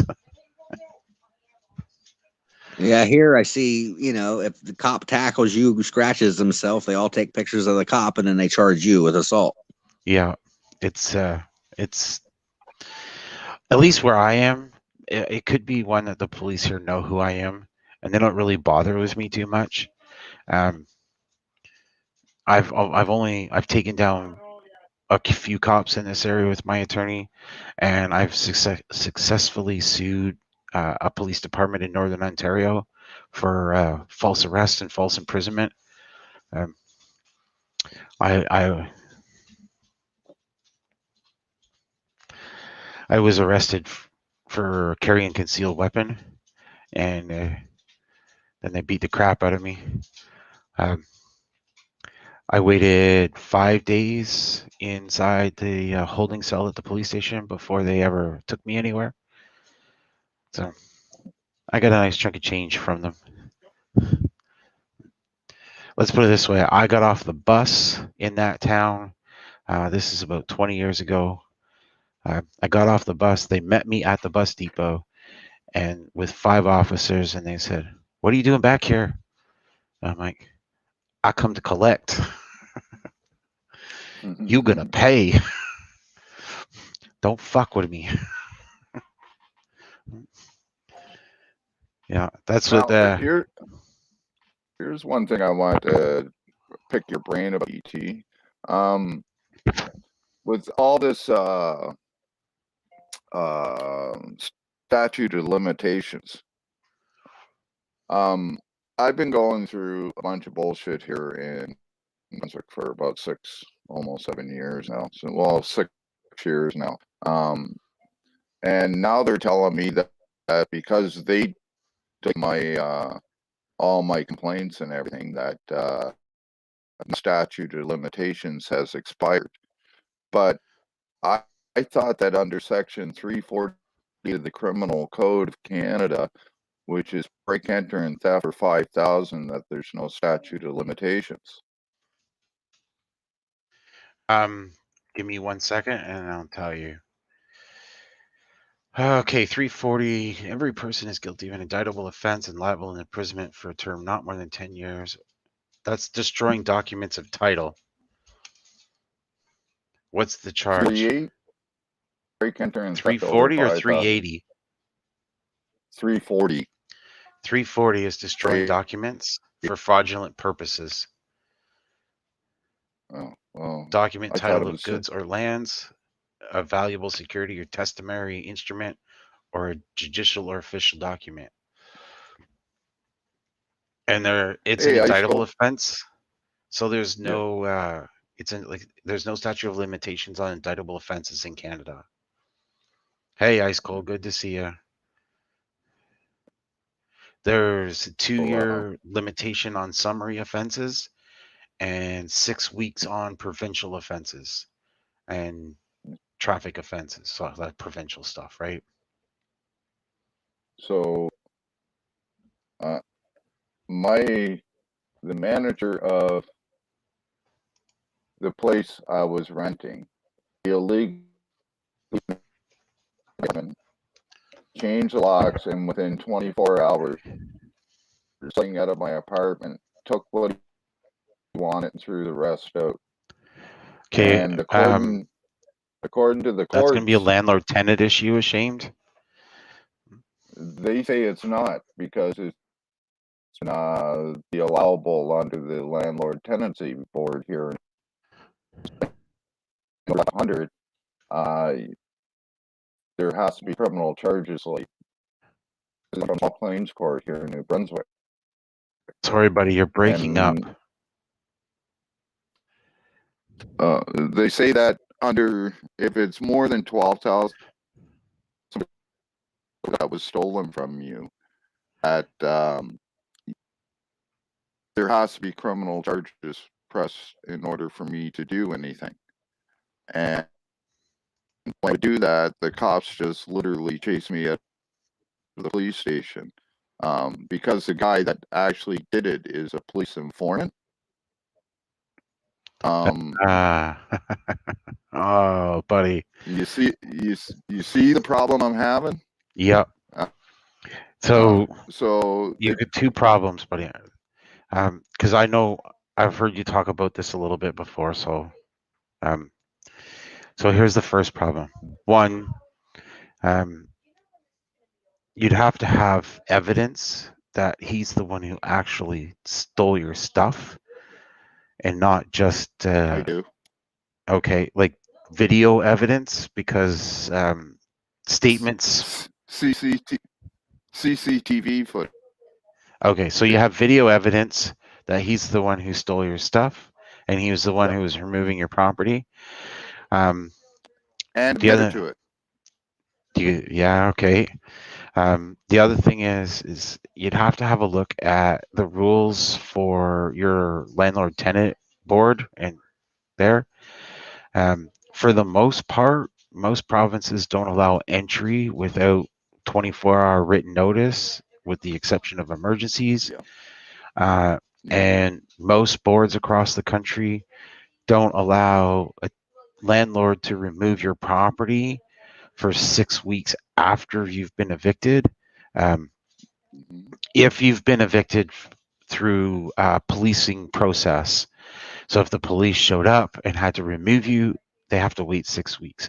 Most, at least, like Ontario for sure, Alberta for sure, but I've never actually lived in the Atlantic provinces, so I'm not 100% sure.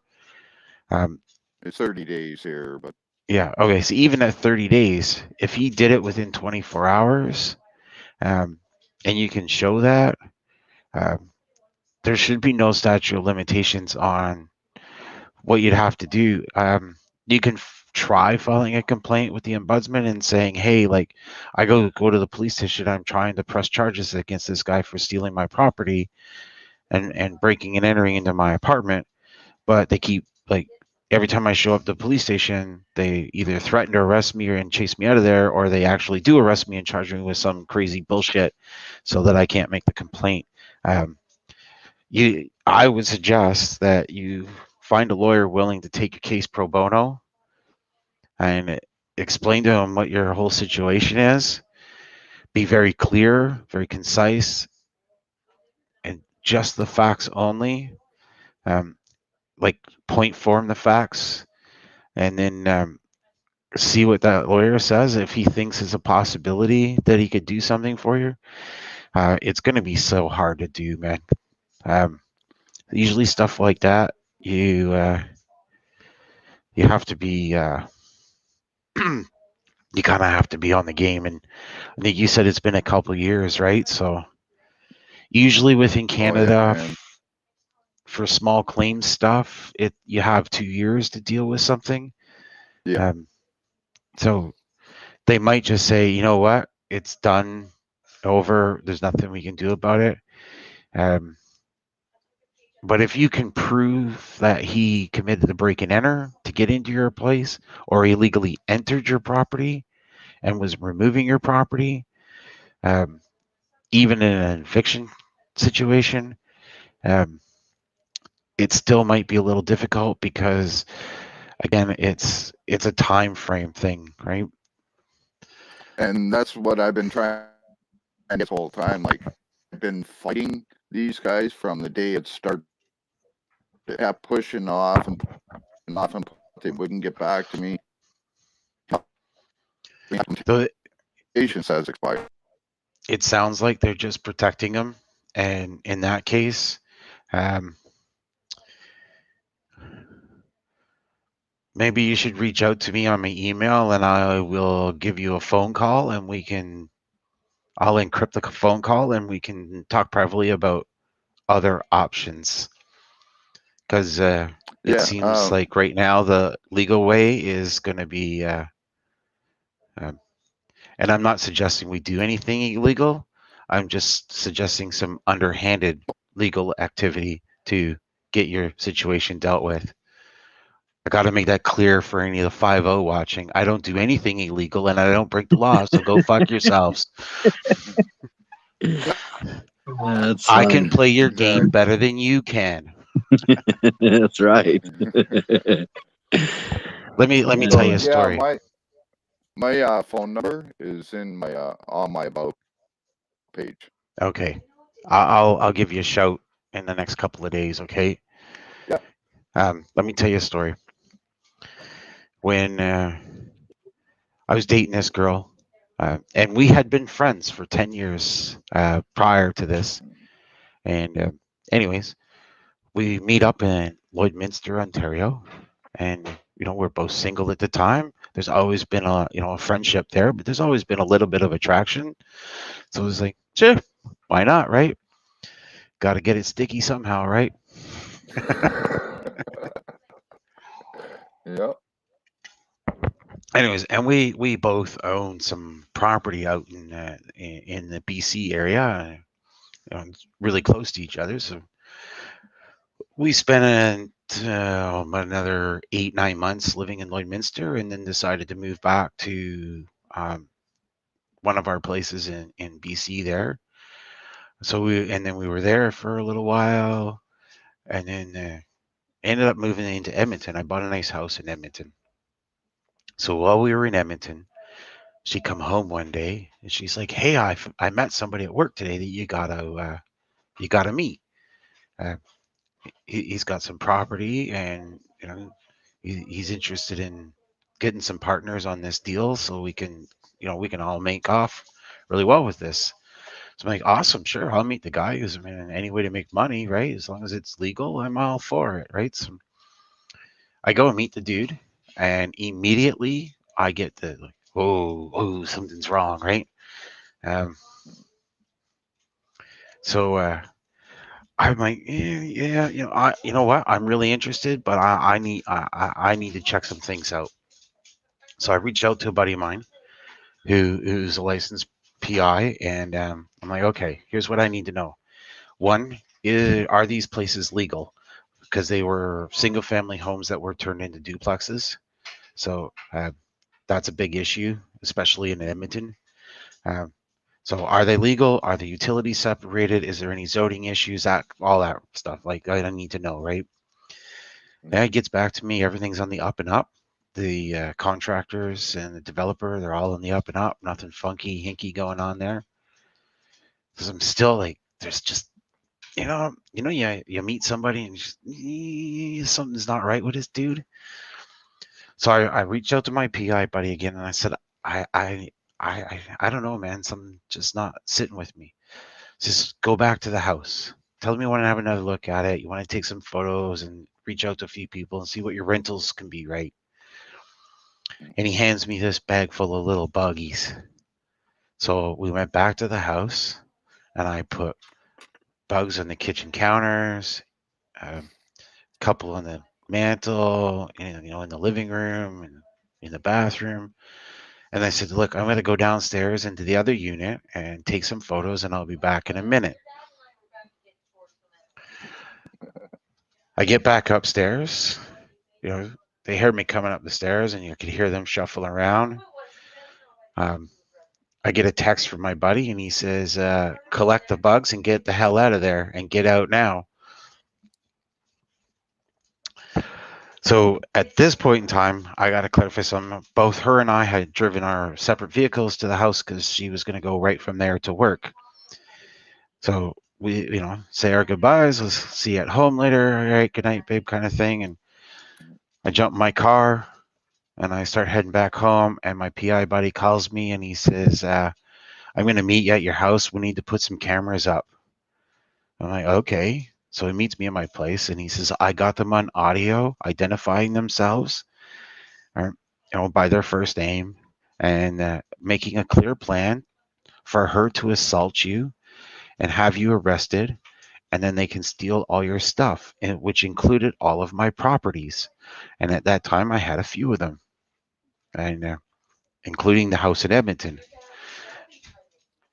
So we get back to my place, and we put some security cameras in the house, living room, kitchen, hallway, garage, out the back door. And sure enough, when this gal I was dating got home, it took her all of 5 minutes to take a swing at me, start an argument and take a swing at me. And she called the police because I actually, I physically stopped her and I held her arms by her side and I walked her into the kitchen and a little bit of a hard shove against the sink. And I'm like, "Don't fucking touch me like that. You don't ever hit me. I don't put up with shit." So I let her go. She ran to the bedroom and called the police. The police show up, and their reaction is they want to charge in the house and arrest me. So I have my screen door locked, and I open the door and I said, "Look, I know why you guys are here, and I want you to hear something before you come charging in my house, and you will have my full, complete cooperation." And I stood there with my hands on the door, like this, with my phone in my hand, and I played them the audio of this girl and this guy, like my girlfriend and the guy, making plans to commit an assault and have me arrested so they could steal all my stuff. And the one cop says to me, "Oh, okay." And then I said, "I also have 5 video cameras inside the house that'll show that she walked in the house, started an argument with me, and within 5 minutes started taking swings at me. And then not once did I swing back. I just restrained her, stop her from hitting me, obviously. And then she ran into the bedroom and phoned you guys." So the officer says to me, he said, "No worries, no problem. You're okay. You're obviously calm and relaxed, and we'll deal with it." So I opened the door the whole time, hands up, right? Put my hands up my head like this, right?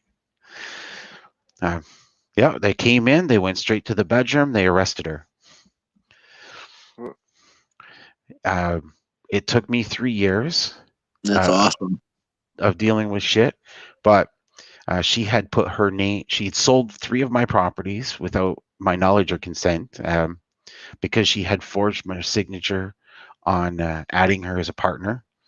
She added her name to my pension plan, which was not cool because I had a good pension plan. It took me 3 years to get her name off of that thing. I ended up having to charge her with fraud. She stole one of my cars. I had a nice, brand new Chrysler 300 fully loaded. So she stole that, left me with a shitbox Nissan, which was my car anyway, but she left me with that one instead of the nice Chrysler. It took me 3 years to get her off my pension. I had to have her charged with fraud. She was eventually convicted. Once she was convicted, then I was able to remove her from my pension. I have no idea where the car went to. She had somebody take the low jack off of it, and it's gone. Who knows where it's at? It took me another 2 years of fighting with the credit reporting bureaus to have that removed. I, wrote this big long letter to them and said, this is what happened, and I'd like that removed. The car was stolen. I have no idea where it is. I can't make, I talked to the bank and all that shit. So that's all done with. So here's the moral of the story: record everything you can. These things these days, they have voice recorders on them. Oh, where is mine? I just swipe my screen. I'm gonna have a hard time doing this. I literally swipe my screen and hit the button. It automatically goes into record mode, and audio records everything. Video is even better. Yeah, hey Melvin, that's crazy shit, right? So record everything you can. And because of that habit, I actually got my last employer to pay me out for 5 months of my contract after they wrongfully fired me. Ice cold. Sure, it's not my ex. It's my ex. I'm not going to say her name. I'll give you a hint. She cuts hair, and she's from Central Alberta. Thanks, Joe Dirt. How long did you get? How long did you get? She got 3 years imprisonment and 2 years probation. Wow. So she should just be finishing her probation up here pretty soon. But anyways, gents, yeah. If I have more time, I'd tell you some more crazy stuff because I got some crazy stories about recording people, both audio and video, and why it's so important to have a audio record and a video record of any of your interactions. I'm telling you, man, when I walked in, if I could have taken my phone with me into that police station when I got a charge with obstruction the other day, I would have. But I have information on this that I do not want the police to have, which is why my phone is encrypted, password protected, and it cannot be accessed with my fingerprints or facial ID. So I can't like look at it and have it open. It's only a password. Never use your fingerprint because all the cop has to do is swipe your phone and it's open, or he's going to hold it up to your face and it opens. Never do that. I've seen enough videos where they throw somebody on the hood of a car and hold his phone in front of his face.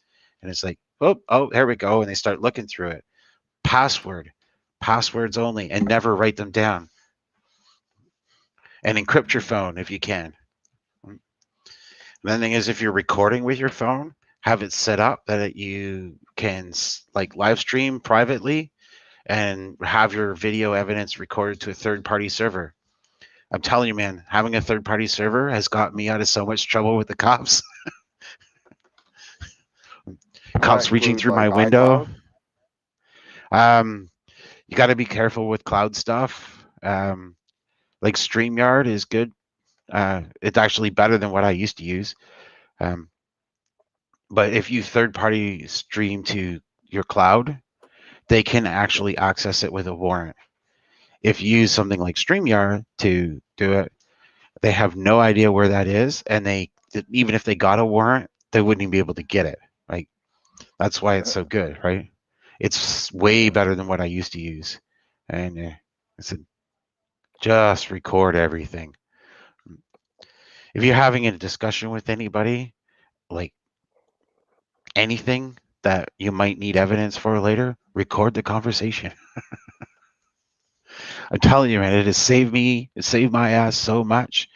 Even with my girl I'm with now, and all her child custody stuff, I told her record all the conversations with your ex. If he shows up at the house, we have a camera at our front door that records audio and video. Never, ever, ever leave that opportunity open. And I don't know what it's like in the States, but and I know in some states are one way, but all across Canada is one-way recording.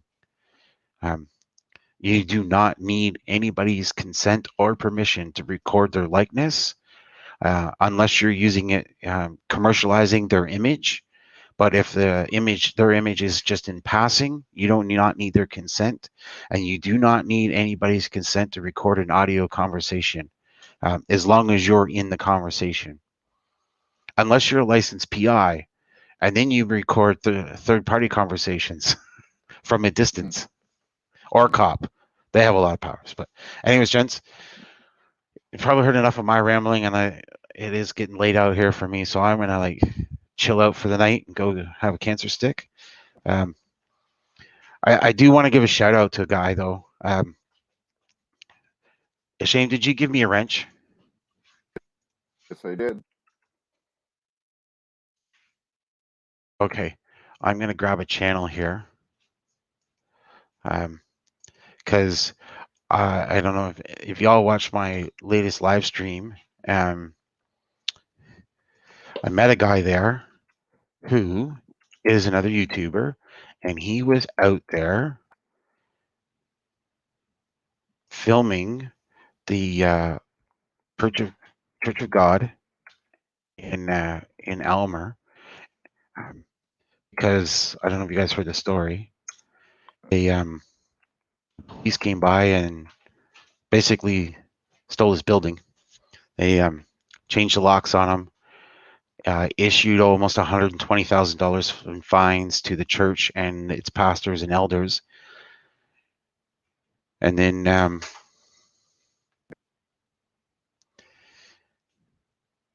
hold on a second. Really, I need to scan you when we talk now, for fuck's sakes. All right, 5Dan. We'll chat soon enough, buddy. Anyways, so the guy's name is Black Sheep Truth Media. He's traveled all over Canada. He does videos in English and Francais. And all he's been doing the last year is going to all the protests and lockdowns and showing support for those who are out there fighting for our rights. Chuck, if you're not aware of what's happening here in Canada, it's like Nazi Germany. Our health services all across this country have turned into little Nazi little brown shirts. And I tell you, if they ever show up my door, they're going to meet the broadside of my fucking 12 gauge. Anyways, sorry. I've heard a little bit about it. Yeah, it's crazy. So what happened was at the Church of God, and with Pastor Henry Hildebrandt and Elmer there, they showed up at his church this past Friday, changed the locks, locked him in a church. So Hildebrandt's response was, "You can lock the building, but you can never shut down the church, because the church is the people." 800 people showed up the following Sunday for his service and sat on the lawn of the church and said, "Preach to us, brother." So I was there. There was videos and cameras rolling everywhere, including some mainstream media. But I ran into this other guy there, and I've seen him at some of the other rallies. And I'm like, "Yo, dude, are you doing YouTube or what?" And he said, "Oh, yeah, it's Black Sheep Truth Media." I'm like, so I'm live streaming. I'm like, "Give yourself a shout out, man." So I've watched some of his videos. Like I said, this guy is out there, and he's showing the world what's happening in Canada right now with all this insanity. So go check him out, guys.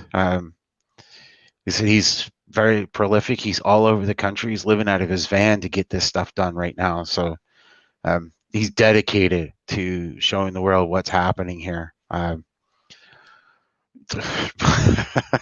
Dude, got to spend that much time and effort into showing the world what's happening and helping these these churches and our parliamentarians that are standing up for our rights. Good. Anyways, I got to run, guys. Thanks for letting me jump on, Ashamed. Take care, brother, and stay safe out there. Anytime. I'll give you a shout in a couple You days as here, well. and we can talk some more about your issues. Okay. All right, y'all. Okay, Stay safe Later, out there. EP. thanks. Nice to meet you, Chuck. I sent Yep. you a sub, by the way. Appreciate it. Looks you got some good. Looks like you got some good stuff up there. I'm trying. Yeah. Hey, man, it's all worth it in the end. It is, right? I agree. All right. Later, all. Later. Okay, take care. So, hey, Annie fan, how are you? So there's just a little of what's going on here. I'm sorry again about my mic, guys, if it keeps crackling or breaking up. But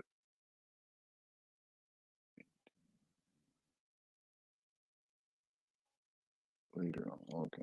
So yeah, we have a lot of bullshit going on here in Canada, the same as they do in the States, only it seems like here in Canada, they seem to be taking things to a much bigger extreme.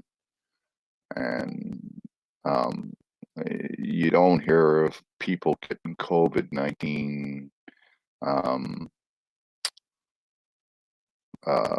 fines for not wearing a face mask or not social distancing in the tune of $880 or $1,500 like we do here in Canada.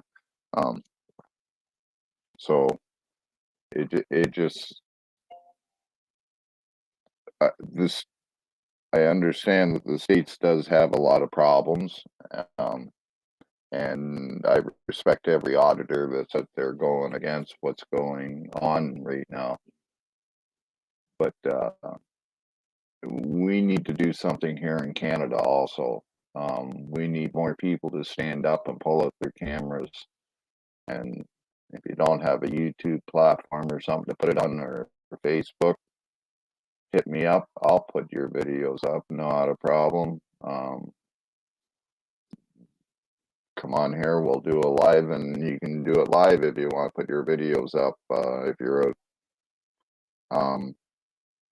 I will be doing a lot more of these, and I'm hoping to be able to speak with a lot more people. If any of the Canadian people want to, hit me up, they got something they want me to share on their channel for them, I'm more than happy to help other channels. I don't mind at all. And I do it the right way. I send people to your channel, and, it's not all about, clicks and views. I don't mind helping people. Yeah, and that's one thing that a lot of people thought that I was doing this for, was to get subs and views and stuff like that. And I want people to view it. That's all. I want people to understand what's going on here. I'm not here for the money. If I was here for the money, I'd be begging like PayPal Patty or whatever. But I'm not here for the money. I'm not here for any recognition. I'm here to show what's going on here in Canada and around the world. And if that means bringing on guys like Chuck so that they can show what's going on in the States, anytime that Chuck wants to come on, Chuck, you're more than welcome to come up here anytime. If you want to put out a video on the live, whatever you want to do, brother, it's up to you. You're more than welcome to come here. And that goes with anybody else out there. I appreciate it.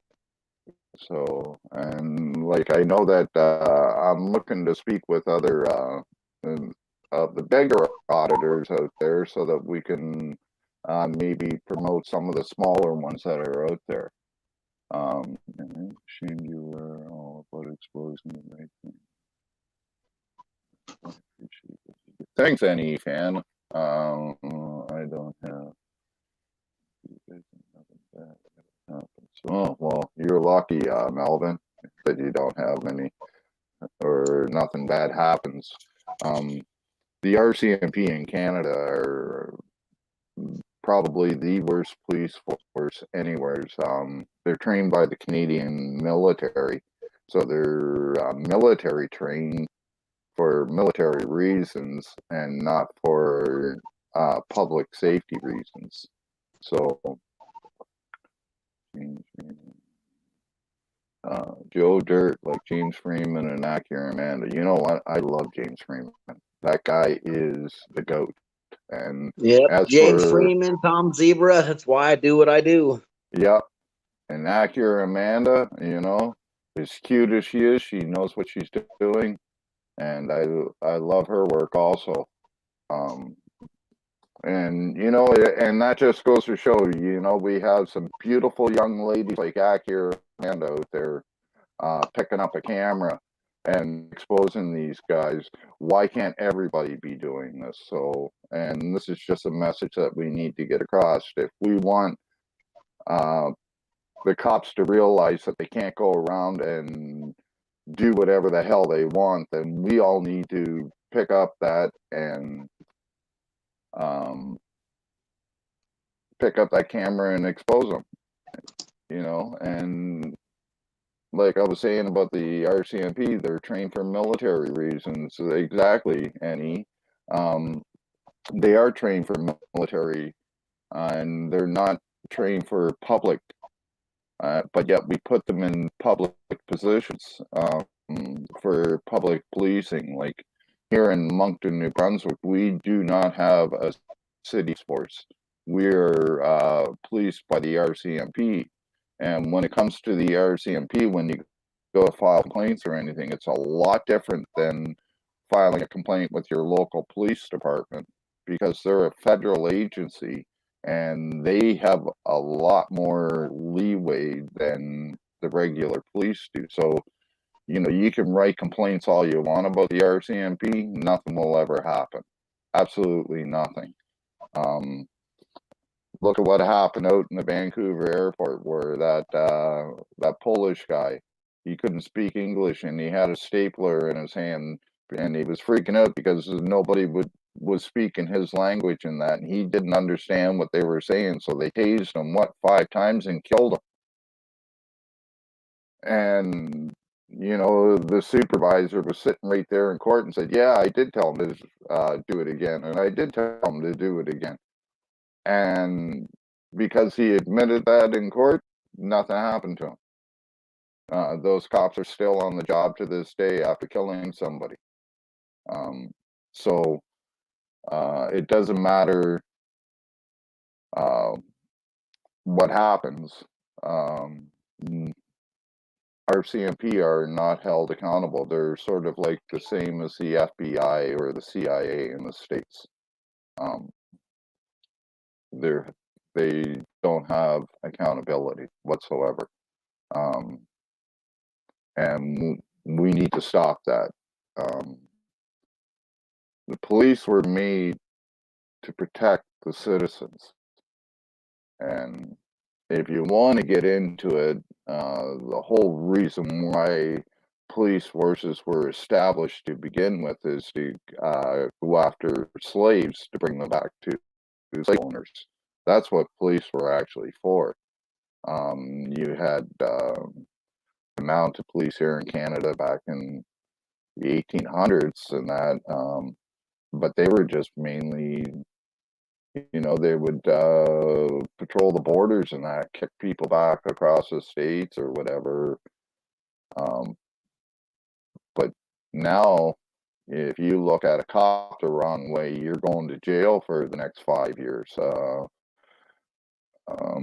It doesn't matter if you have absolute proof or not. The RCMP, even though you get, like when I went to court and proved that those cops lied on a police report and everything, nothing ever happened to those cops at all. I tried making complaints on that, and by the time the complaint came back, they said that it was too late, that the police officer's statute of limitations has expired, so there's nothing we're going to do about it. So they get to violate people's rights, and then they'll shuffle the paperwork off for months and months and months at a time, and then they come back and say, well, you took too long. Well, no, I didn't take too long. You took too long and put it on me. So we're having this problem with the way things are being policed. If a cop gets charged with something, in a very rare instance, but if a cop does get charged with something, he's automatically, you know, they'll put him on paid holiday for the next year while they sort things out. We have what was it? There's a cop in Hamilton for over 4 years. He was going to the review board and he was still getting paid. They paid him over $500,000 in just over 4 years. And the guy hasn't worked a day in over 4 years. And we're still paying him something like $130,000 a year to sit at home and do absolutely nothing. Now, you take that almost $500,000 and you throw it to the homeless. You know, you could build a half decent place for you know, about 10 or 15 homeless people, and for that kind of money, and like that's built it, paid for outright, no mortgage, no nothing. It's paid for. So everything that's made off of that is all profit. But no, they don't think about it that. In the States, you got all these cops that are going around saying, well, you know, take me to court. I don't care. Take me to court. Sue us. I don't care. I don't care. I don't care. And that's all they say. Or they'll say, I'm not going to argue with you. You're going to do it my way. Or I'm not going to argue with you. Well, you know what? You started the argument by saying you're not going to argue with me. Because if you do not know the law, then you should not be trying to enforce it. Period. Okay? Because if you're saying that, for instance, I can't, there was a video out on I forget the channel, but here in Canada at York Region in Richmond Hill, there was a video of two guys videoing the Richmond Hill Police Station, New York Regional Police, and then because they were asking questions, the one guy was put in handcuffs, and that because he didn't leave the property fast enough, and the cops telling him that he wasn't allowed to film on government property because it was private property, even though it's owned by the city. It's still private property, they claim. So, you know, we got bullshit like this happening all the time. We got cops that are always saying, I fear for my life, and that's why I pull a gun. You guys knew what you were getting into. You know, you guys know the bullshit that is out there that's been going on for the past 20, 30 years. I'm not even in law enforcement. Never have. Never will be.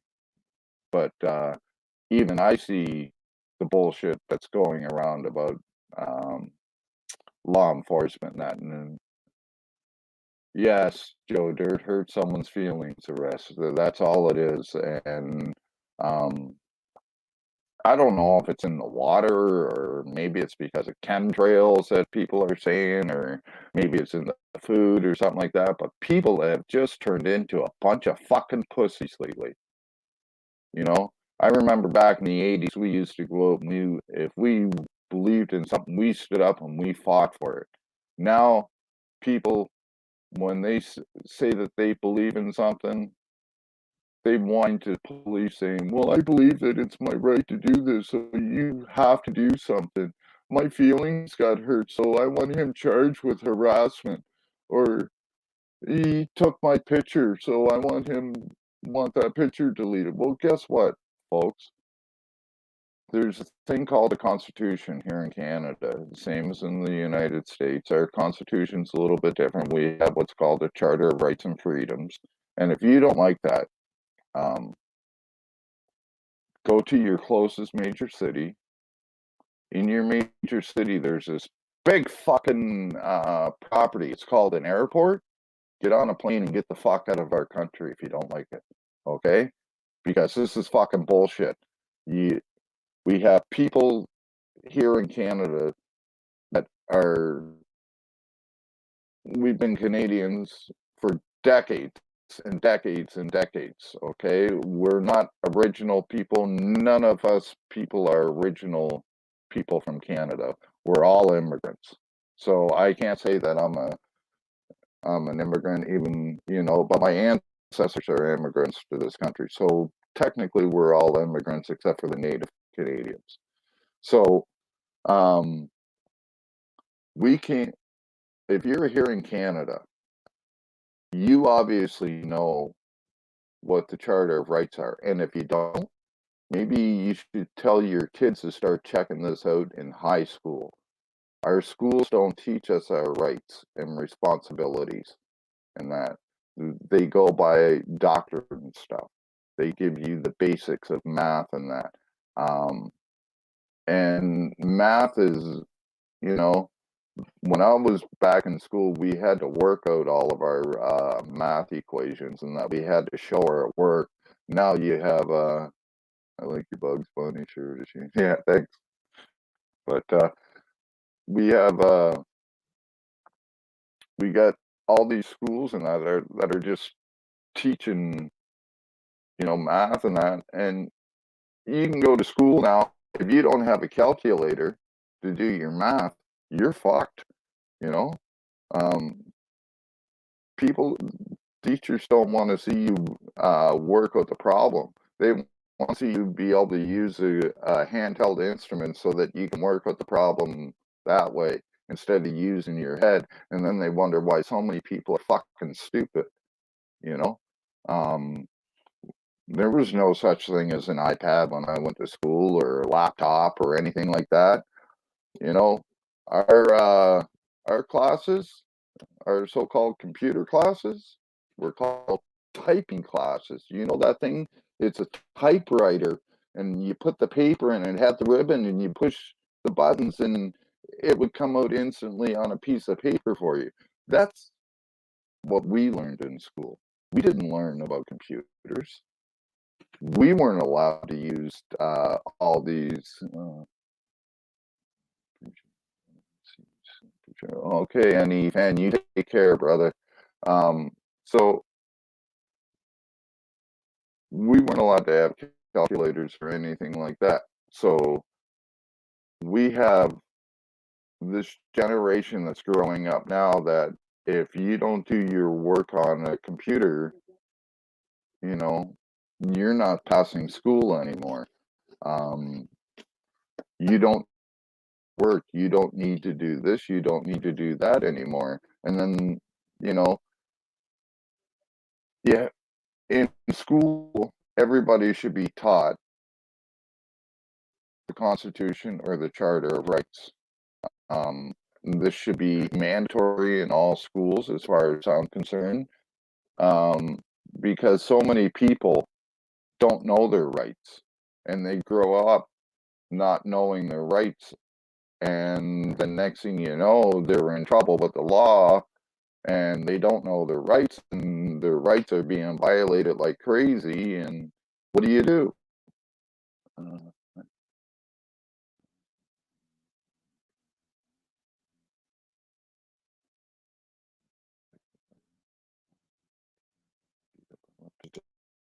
Yes, that happens quite a bit, unfortunately, in the Native Canadian people, is that the RCMP, they attack Native Canadians, Native Americans, Native North Americans, I guess you would call them, but 5 Dan human rights first. Yeah, if that was only the case here in Canada, then we wouldn't have such a backlog of our court system here. So I've been on for almost 2 hours and 40 minutes now, so I'm going to probably cut this off in about another 10 or 12 minutes. And but Yeah, I gotta go. I gotta get ready for tonight. Going out cop watching. Yes. So you take care, Chuck, and I want to thank you for coming up and just having a chat with us here in Canada. And I appreciate your work, brother. And you always got a supporter here with me, no matter what. Hey, I appreciate it. I appreciate all of you. Okay. You take care, brother. You too. Later, everybody. Later. So, folks, yeah,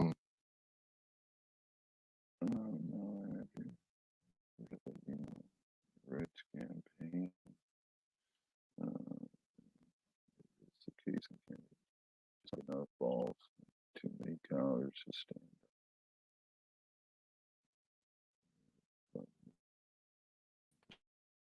I found that here in Canada that we don't have enough people that'll actually stand up. Like I said, I've been looking for a lawyer for years to file a lawsuit against the police and stuff like that, and not one civil rights attorney here in all of Atlantic Canada, and I'm talking all of Nova Scotia, all of New Brunswick, and all of PEI. Not one lawyer here has the balls to stand up and do anything about the corruption that's going on here. And until they do, I'm going to start calling them out. I may even start going to their offices and start calling them out. I know that I can't go right into their office, but I can stand right outside. I know where they all are. I've contacted everyone here, so that might be another thing that I do, is start confronting lawyers about what's going on here and see if any of them got the balls to stand up. So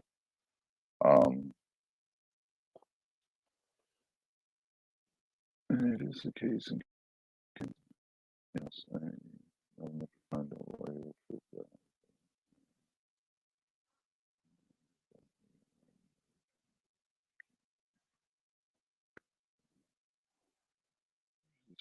Yeah, that's true, New Guru. But if you start exposing them, what the whole thing is about is exposing corrupt officials,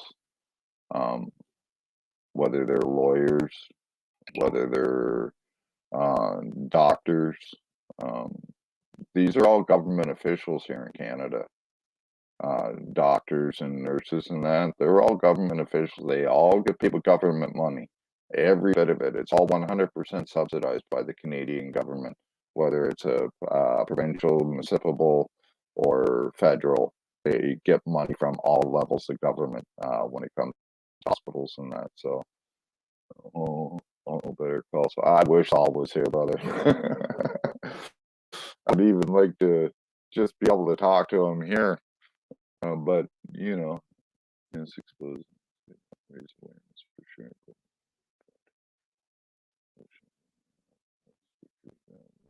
The solutions ourselves. Yes, we are the solutions ourselves, but until people actually realize that we're the solutions ourselves, we're not the solutions ourselves, because all we're doing is we're hoping that somebody else will do it for us.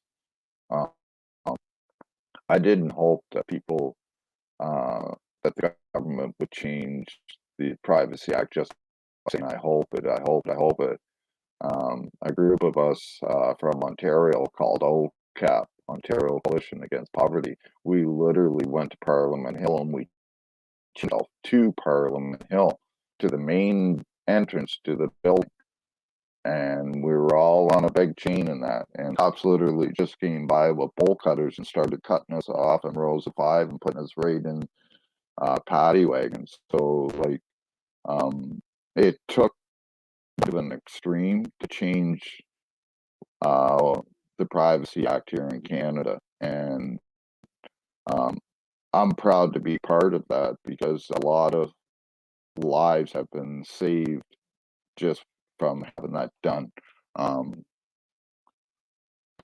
I know it doesn't seem like much, but what we had changed was you used to be able to call a drop-in center or a shelter or stuff like that, and ask if somebody was there. And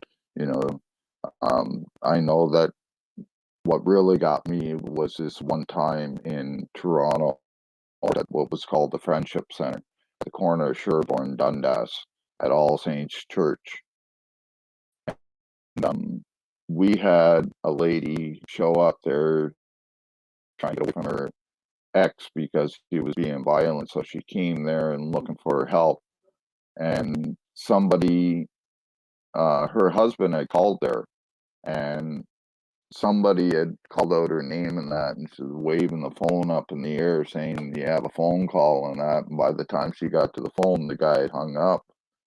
And when she went outside, the guy was standing there and shot her right in the head, right in front of us, right on the steps of the Friendship Center. And that's what really made me want to fight for having it change, so that if you call a drop-in center now or an emergency shelter or something like that, they're not allowed to give out any information, not even to the police, especially to the police. The only way that police can get information, a drop-in center, that is if they have a specific one or specific person, and then they can only ask if that person is there. That's it.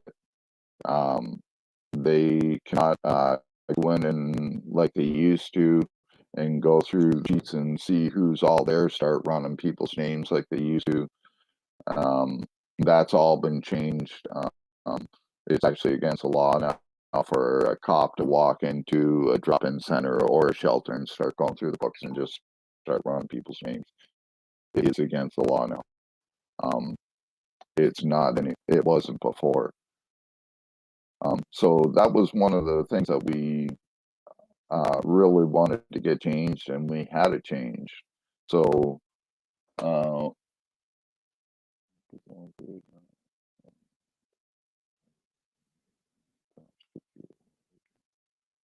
yeah, Joe Dirt. Things are fine now. And believe it or not, it wasn't. I need to get one thing straight here.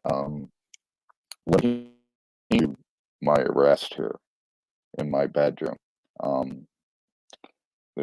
my roommates had called their friends, and their friends had come over, and they were the ones who were starting the shit in my house, and they were the ones who called the police on me in my own house.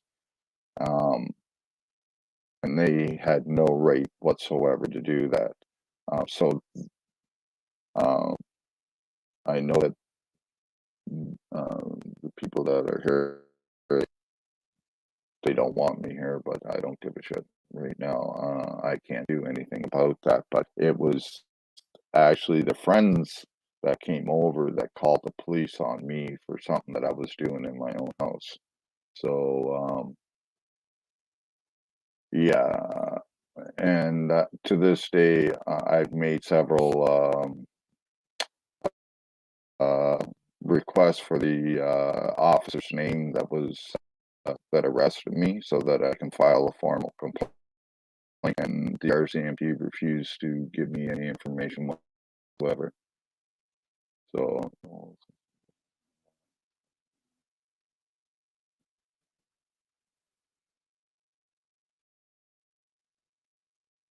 yeah, so we about 3 minutes here.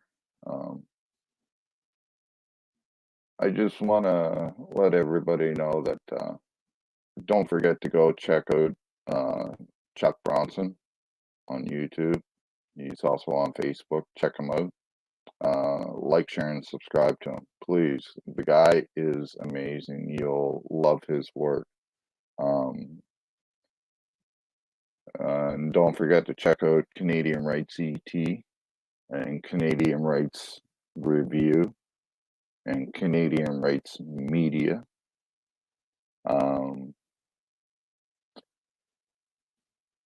New Guru, how many videos do you have out?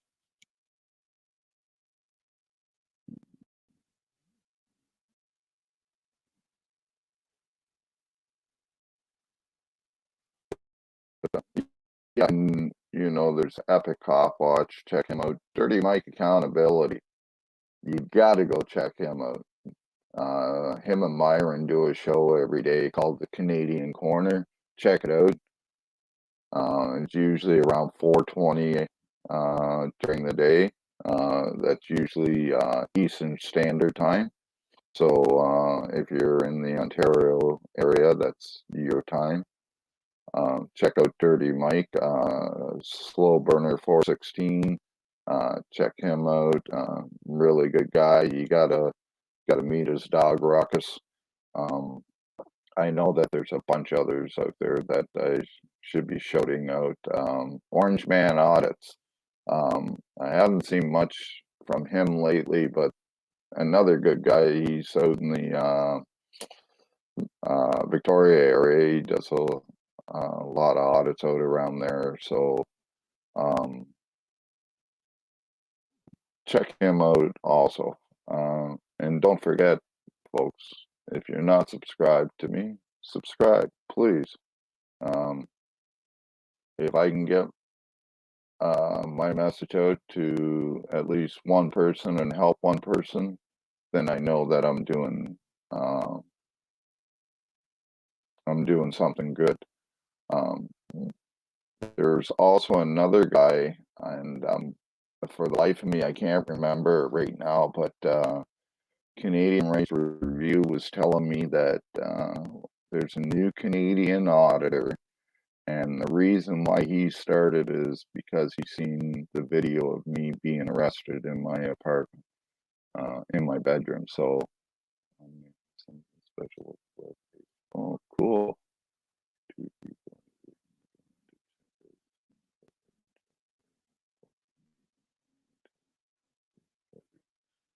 Wait a second. Oh, well, I'm gonna have to check them out also. If so, yeah, I will be doing more of these, and I'm hoping to be able to get more and more people. One quick note is, and maybe they'll see this, maybe they won't, but Top Shelf Anarchy, Val Venus. I sent him a message and asking him to be able to come on the show and talk with him. I also sent one of my favorite NASCAR drivers a request. The guy does his own podcast and everything now. He's the son of the most famous NASCAR driver, as far as I'm concerned, in the world, Dale Jr. So I'm hoping to be able to have him on the show in the next couple of weeks. And I also, a lot of people think that I'm crazy for asking people and blah, blah, blah. But if you do not ask people to come on your show, they're not going to come on your show. So I'm going after all people. I'd like to be able to speak with mayors, city councilors. There's a few other people. There's a couple of guys in the next few months that I'm also going to be showcasing. It's a guy here in Moncton, New Brunswick, that has a band, and he's coming out with some. So I'm going to be showing it, putting him up on the show here. Hopefully, maybe we can get a few of his music played here. But there is one guy that I've always wanted to talk to. I met his father, his uncle, way back in the 80s, but that's Wolfgang Van Halen. I sent him a couple of messages. I'm just waiting to hear back, see if he's willing to do a show also. But it won't be COVID or anything like that. We'll I'll see you next time. See you later, Joe Dirt. So yeah, I'd like to be able to talk to him about his dad. I met Eddie and Alex both, and David and Michael way back in '86 in Toronto. So I'd like to see. This is before Wolfie was even born. Wolfie wasn't even born until '91. So hope you're feeling well. She's auditing for accountability NL. I am feeling okay, and I hope you are doing well. Also, my brother over there on the rock. So those are a few people that I'm working on coming over. Hopefully, Dale, Wolfie, and Val will all come and do the show also. So until next time, folks, remember, always keep your cameras rolling and for you people in the Moncton area, just remember that the Kodiak RCMP are terrorists. And Don Arnold, the mayor, is a fucking lying cunt. Anyways, folks, I'm Mike. I'm the Ashamed Canadian, and I will see you soon.